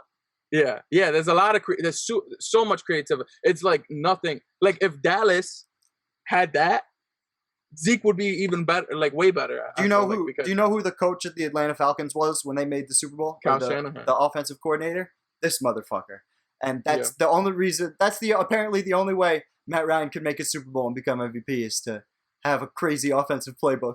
I mean, but fucking, I just don't trust Garoppolo. I'm terrified. I'll play McKinnon from a fantasy perspective. I will play McKinnon because I think Belichick's going to try to take away Kittle first. Yeah, that's why. Yeah, I thought the same thing. That's exactly how I thought too. What do you think about Debo? Debo is going to be another one of those. It's going to be. He's pretty much going to be another running back. I feel like they're gonna do very similar shit, and he's going to bully a lot of them big motherfuckers. Like, but do you respect Gilmore still? Because he'll be on Debo, and that scares me. Yeah, but I don't think it's going to be that kind of game though. It's not going to be like running routes and like I feel like you're going to run the ball a lot, and you're going to set. I don't know. Do they even do play action? I don't even feel like they do that as much. Like San Francisco, like they do. They do when they have Mostert. Yeah. They do when they have Mostert because they just let Mostert while out, and then the play action is money, and that's the only way Garoppolo can get open looks. And I feel like if they're trying to stop Kittle, like it's gonna make it even easier for the running backs to go crazy. Because if you're only worried about Kittle, really, like I don't know. But this is a guy who's definitively the number one option on this fucking team. Yeah. Because it's not when he comes back they give him a couple of targets. When they come back, They give him everything. Yeah. Here, George, please save us. Fucking, and it's kind of fucked up because I think Ayuk can play the rookie and the secondary wide receiver because every time he gets looks, he's like another Deebo Samuel because they give him the end arounds and whatnot. How do I spell this guy's name? Brandon. Maybe AI. There we go. Got it. You were fucking. That's easy. Fucking. I was like, let's just go with Brandon. But fucking, I think San Francisco. I don't know. Bill Belichick doesn't do 2 bad losses in a row like that. And maybe it's a new era, but I gotta see it first. And with Cam Newton sucked in the last game. Still had 20 fantasy points.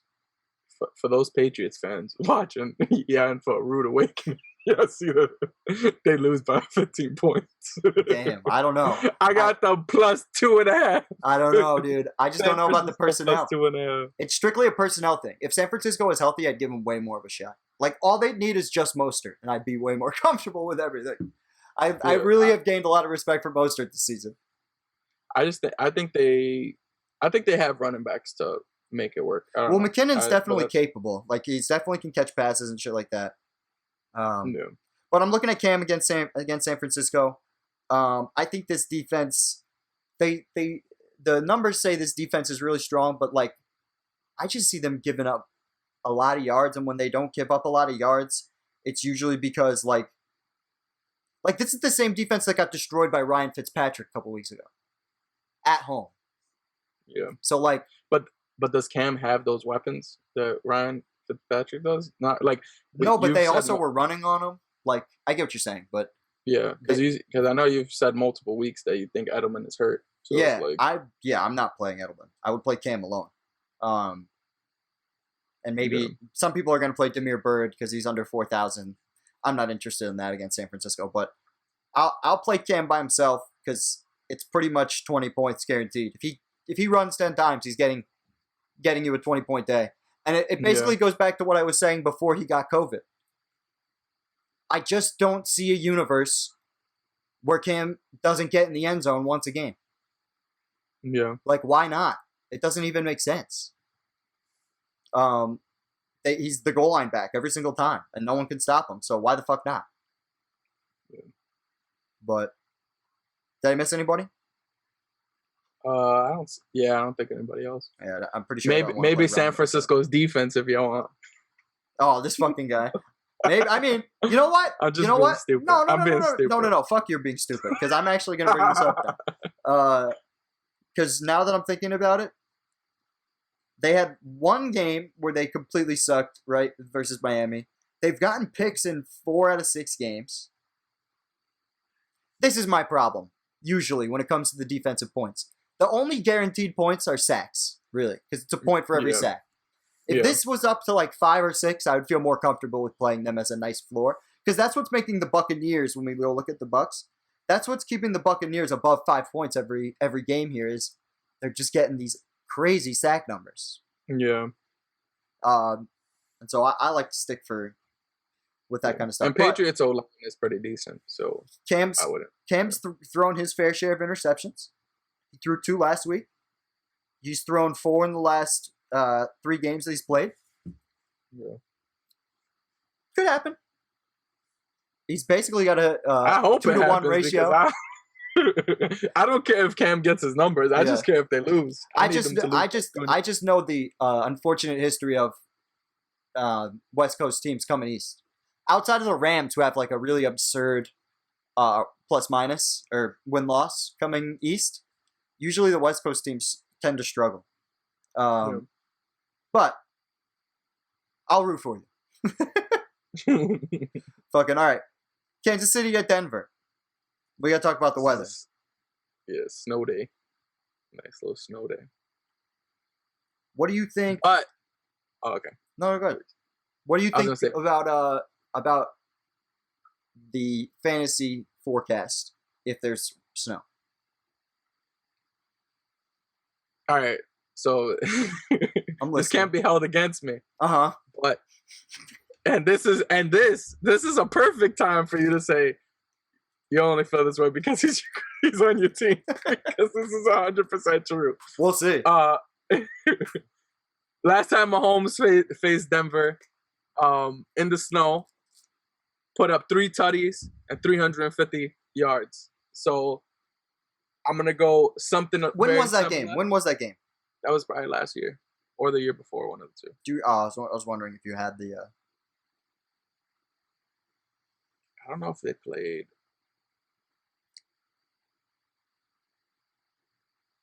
But let's just look up games against the Broncos. It was at Denver. So that, I mean, but they're gonna always have, because they're in the same division, so they're gonna always. But this the last time they played in the snow?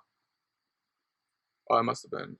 Was it that last game? Well, I don't know. Basically, Pat Mahomes has thrown 300 yards every single time he's played them. That's what I can see here, excluding this one outlier game. I think he might have got injured that game.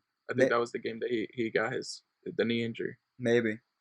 But he's been good to give you fantasy puntos across the board. Do you think that affects somebody like Pat Mahomes? What do you call it? I would there's so many other quarterbacks that you can pick. There's no point of taking the risk of, like, even if he, and either way it helps if he does the opposite of this, but I don't think he's gonna be QB1 in the snow under these circumstances. So I feel like you could find someone else for the same price or cheaper. He's really picked up his rushing this year. Like, he's running, like he runs every so often in previous years, but like, we're seeing an average here of like 30 yards a game from Pat. Yeah. He wants them to respect his name. Put some respect on his name. But Pat is pretty much a safe bet for 20 points every single week. That's his floor. You stack him, you stack him with Mahomes, or you stack Mahomes with Hill and Kelsey. Yeah.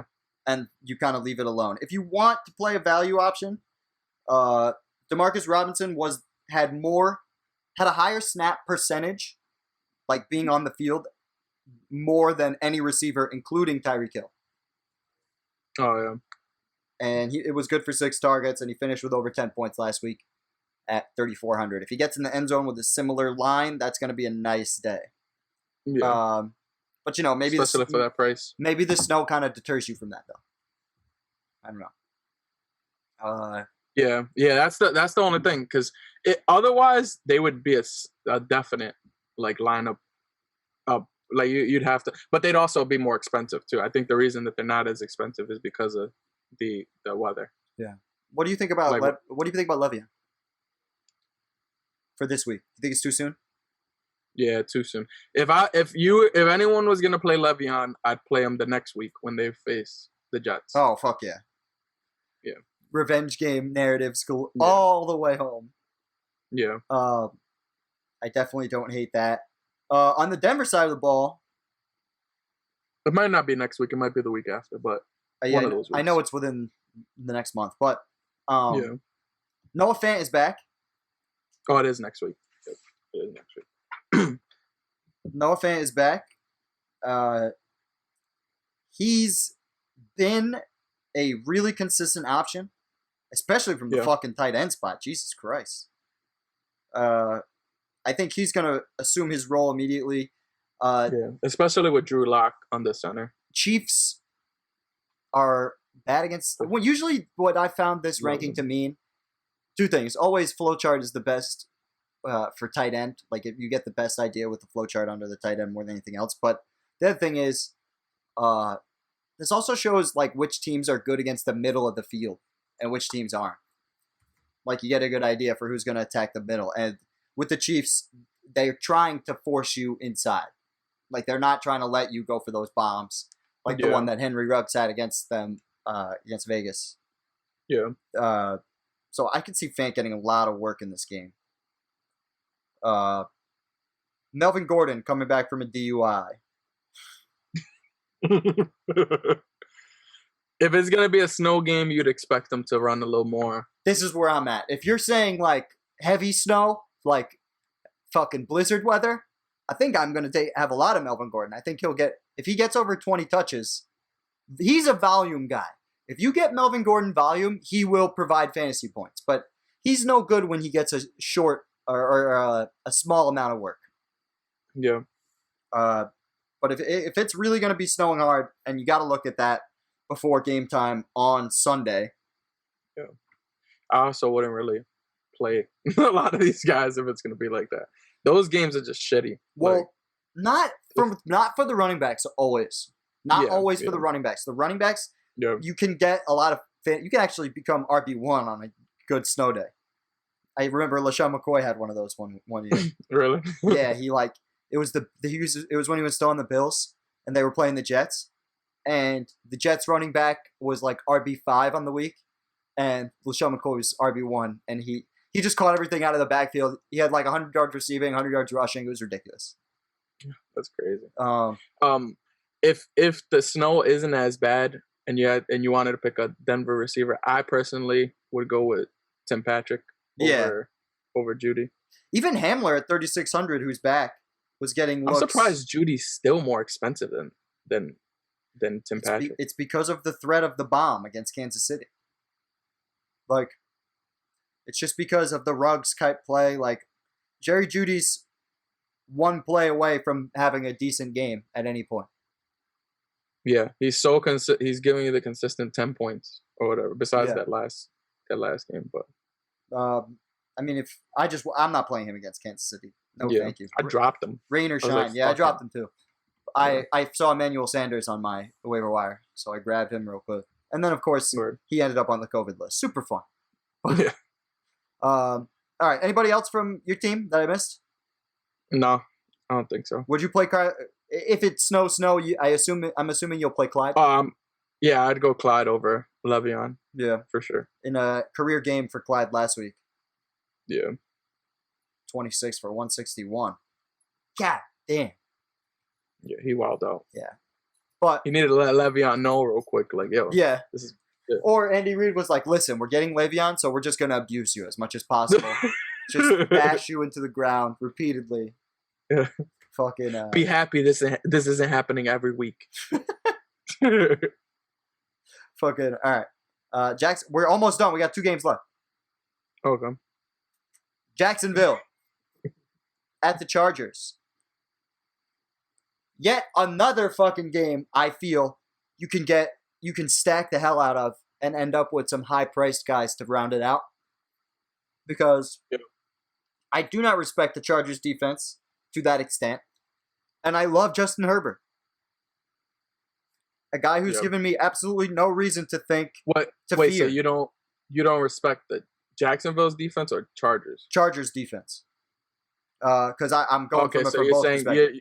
You could play either quarterback. Going to score on them, and then they're going to have to throw. Yeah, because I think people are overrating the Chargers, because I've heard that a lot over the beginning of this year. Like, ooh, I don't know if I'm going to play teams against the Chargers, and I've really had no problem playing against the Chargers in my lineups this year, and it's okay because, like I said, Justin Herbert's really good, and Keenan Allen's really good. And Mike Williams, as long as he stays healthy, is really good. And this is basically the game stack that I would look at with Herbert as your quarterback, like that. Okay. Yeah. Talk to me. Like if you're gonna want to play off that game, sure, yeah. I'd rather that. Out of that game for sure, I'd rather do that. I think this is one of those games that, with the extra games on the slate, is going to go completely under the radar. Yeah. It's the last game of the afternoon. It's the last game on the slate before the night game here, or at least listed as the last game here. And I just think they're going to be less likely to be chosen. I don't know why. I just think they're two smaller market teams. I think a lot of people don't know about these two teams enough to pick them. You know what I mean? Yeah. So I definitely see that. They will be very low owned. Maybe Keenan Allen is going to be the most owned. probably. This was the other thing. I keep ending up clicking Hunter Henry. Hunter Henry's been one of the most consistent players from the tight end position since we're talking about hitting that 10 points. Yeah. Averaging like 7-8 targets every time he plays. All he's got to do is fall in the end zone a couple of times, and I think he's a more than capable tight end to do that. So I'd even add him to this game stack. And then look, I'm sitting with 5,500 per player, so I can go Kareem. We can do Bucks defense like we've been going in these stacks a lot. Yeah. And then you got Gurley. That's a nice lineup right there. You see what I'm saying? Like, yeah. I'm gonna start doing this every week for these games where we do the game stacks. But yeah, I just think there's no way you can really go wrong either way. Like, even if you want to stack it the other way with Minshew. Like, you go Minshew, Robinson, because Robinson always gets looks at in the backfield. We like those. Shark, who... Yeah. Tyler Heifert's out. I'm not picking James O'Shaughnessy. He's 2,600. That's like a super punt. Bring it back with Hendry, Allen, and then do it like that. And now you're looking at that. It's one less spot, but I like that too. Still pretty good, yeah. Yeah. I like that.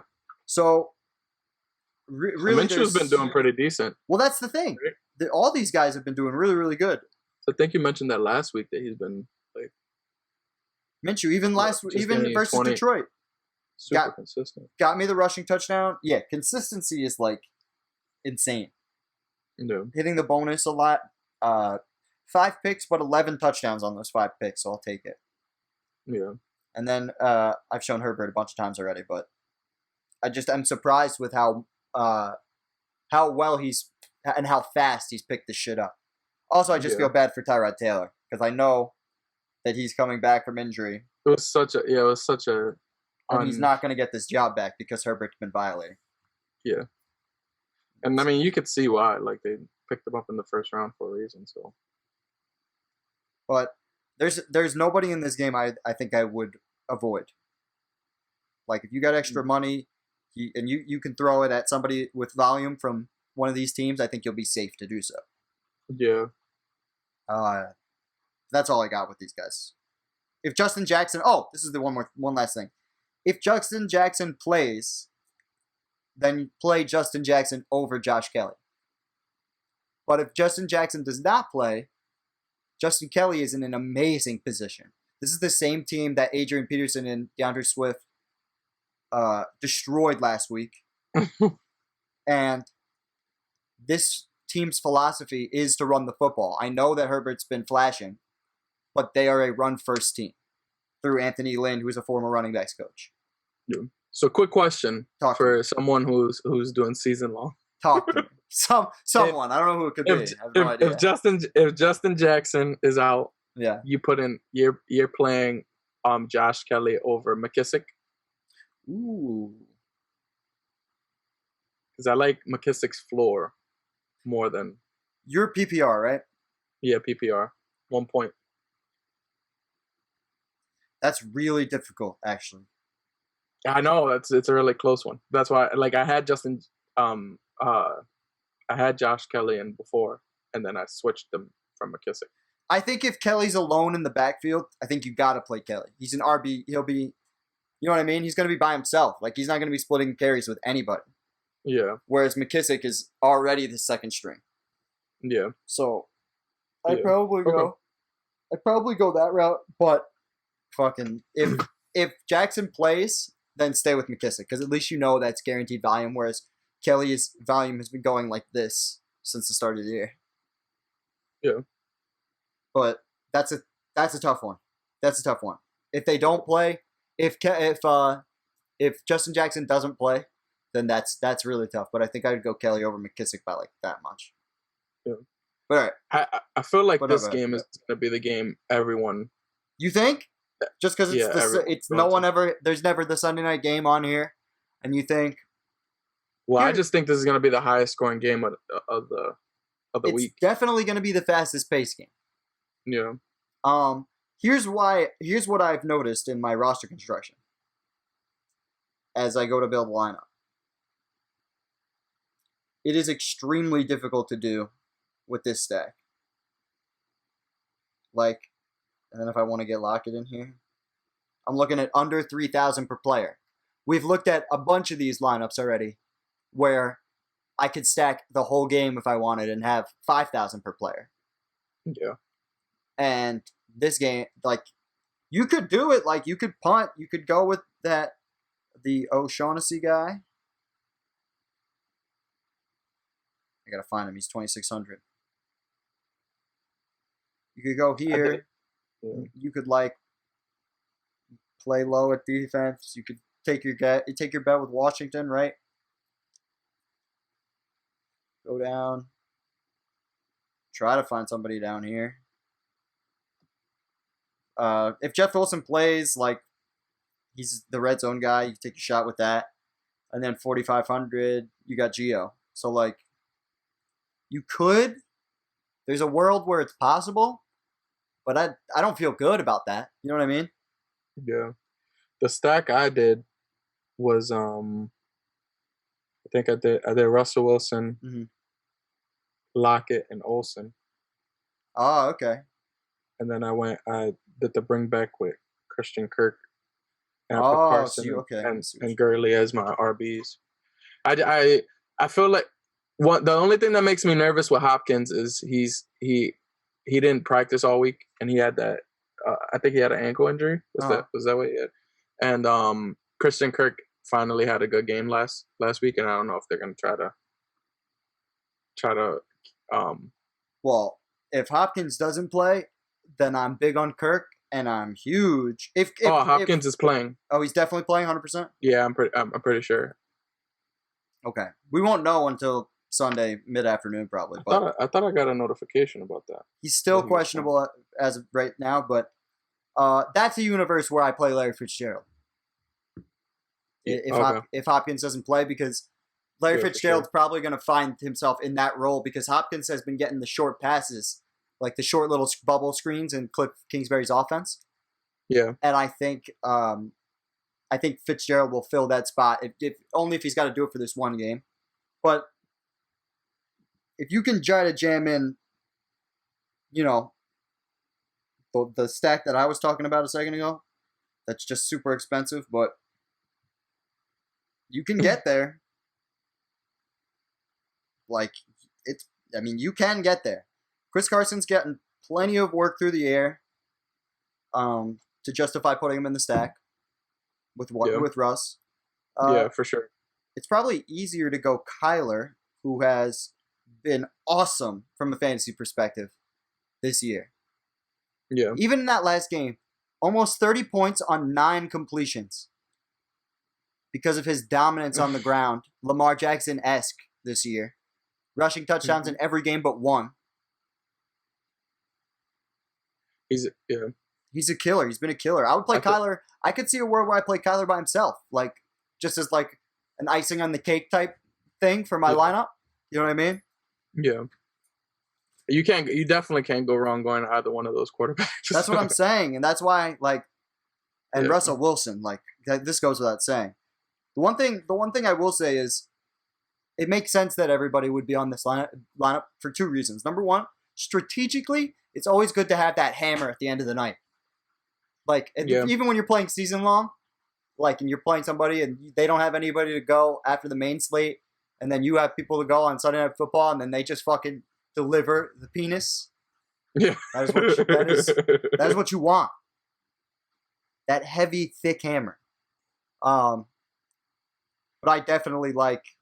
That's one of those play everybody. The pace is going to be outrageous because Arizona likes to play fast, and Seattle's defense likes to be bad.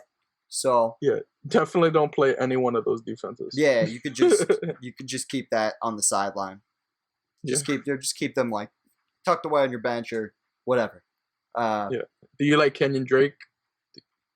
Okay, so do you think people are going to click on him because of his insane game last week? Because it was really fluky this game. I don't think so. Out of everybody that you can pick from that, I don't think he's going to be one of the main ones. I don't think he's going to be very high owned. What I've learned is In games where I think Arizona is going to be up by a lot, that's where I want Kenyon Drake. Yeah. But that doesn't happen too much so far this year. So I won't be on him. I'll probably stay away. If I play running back from that matchup, it's going to be Carson. I'll leave it at that. Yeah. The only thing I could see is if Hopkins is going to play decoy or something, he might get a little bit more receptions or something, but I don't know. I can see but then you'd go to Larry. You think Larry Fitzgerald is going to be the yeah, one. I would say. I could be wrong though. Like obviously, Kirk's ownership is going to go through the roof though if he becomes. You know what I mean? Yeah. So that's the one thing I don't know about. But let's build this lineup. Pick a game. We'll stack one, and then we'll work from there.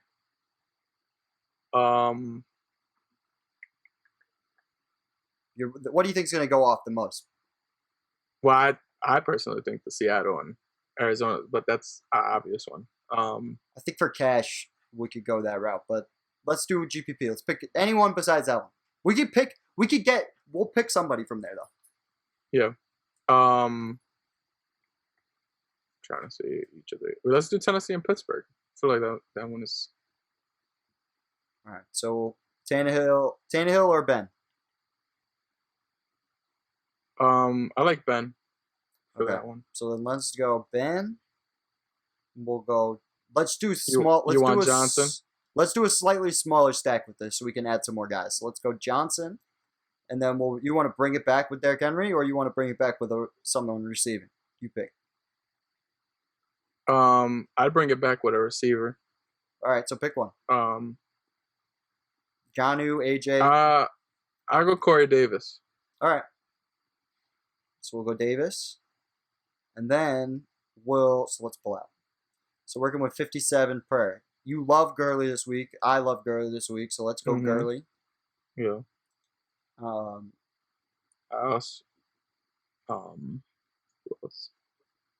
Literally anybody here from 6 to 7K. You go Robinson. You go. Yeah, I like Robinson. We could do that. Actually, wait. Yeah, let's go Robinson. No, I like that. You could go Hunt too. I mean, Hunt is a little bit more expensive. But no, all right, let's do that. I like that better. No, I mean we could go anyone. I didn't care. No, I like Hunt better. I've been thinking about Hunt a lot this week. We didn't say too much about him, but he's finally fully healthy against Cincinnati. Love it. Yeah. Let's get a defense. Let's take Bucs defense. Yeah. That's my favorite defense this week. Yeah.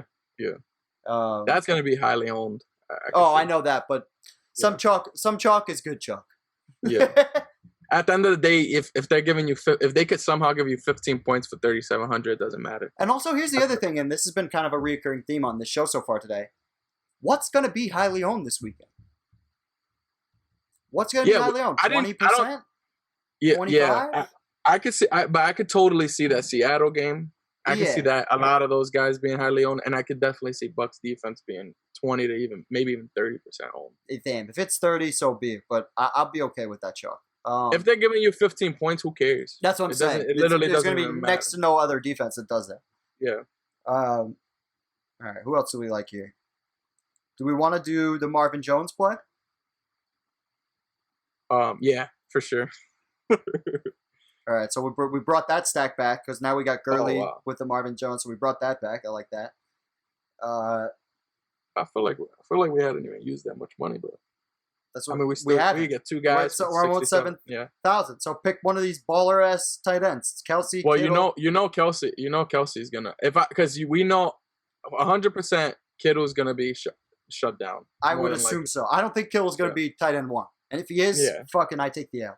And I can see Kelsey getting a lot of because that's what every team has been playing Kansas City that way, where they don't want to let him get the deep ball, like you said. Yeah. And he's just throwing it inside of Kelsey a lot. So let's go with so here's the thing. Do you think Metcalf's going to get shadowed by Patrick Peterson? I don't know. Because if he doesn't, then I love DK Metcalf this week. Love him. But I that's the one thing I'm nervous about. But we have 7,200 for our last guy, dude. We're in a nice spot. Yeah. Who do you like? Would you rather play? Because we have no hammer yet. We have no hammer. Diggs Diggs is another one that you could. You want to go with Diggs? See him going crazy over the late night. Over picking the game in the late night. I know we said we wanted to start off by. Oh yeah, could you go to the late night slot? Just so I can see all that. This is for the flex. So we got Metcalf, Lockett, Chris Carson. Basically everybody but Hopkins. We're 1,000 short of Hopkins. Yeah. Want to go Carson? I feel like Carson's gonna have a good game. I think, and he's probably gonna have the better floor out of all of them. I think he's gonna be the lowest owned out of those guys too. Yeah, that's a fact. I think they're gonna pick the guys through the air. So then we got 800 to play with. We good or you want to switch from Corey Davis and try? Yeah, we could switch Corey Davis because I'm not too obsessed with doing the bring back for this.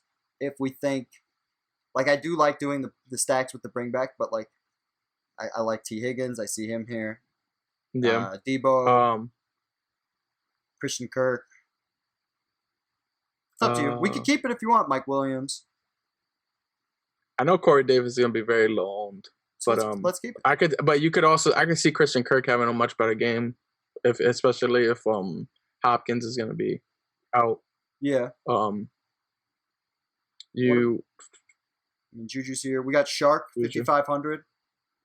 And you don't think Claypool is gonna do? Oh yeah, we don't have enough for Claypool. We're just short of Claypool. I like T Higgins. I can see because the only thing with T Higgins is are they gonna be fighting for? But that's the same thing, and that's the same. The guy's been so consistent with this though. If he gets in the end zone, zone with one of these 4 for 77, 4 for 62 days, we're chilling. Yeah. You know what I mean? Yeah, do it. Fuck that. Right, yeah. So let's do it. All right, so this is the lineup. I feel good about this lineup. This is fire. Yeah. So we got Big Ben. No, go ahead. What were you going to say? Yeah, I feel like we picked like the most sleeper team. Yeah, dude. Ever, I'm keeping this lineup this week. Sometimes I play this lineup. Sometimes I don't. I'm keeping this one this week. This is good shit. Yeah. But hold on. We got Big Ben Roethlisberger. We got Todd Gurley. We got Kareem the Dream Hunt. We have T-shirt Higgins. Coming up with names for everybody. We're coming up. Deontay, I have a Big Johnson. We got Marvin Jones Jr. I got nothing for you. I just hope you play well. Don't be a piece of shit. We got Travis Kelce. Christopher. My boo. My boo. We got Chris or Topher Carson. And we have the Buccaneers defense, which you're right. Now that I'm looking at all this, I'm like, damn, they're going to be Chuckzilla. But I'm okay with it. This is the team. This has been Apex Greatness. I'm Russell Broderick. That way, that's backwards. That way is Dario Albuquerque. And we are saying peace.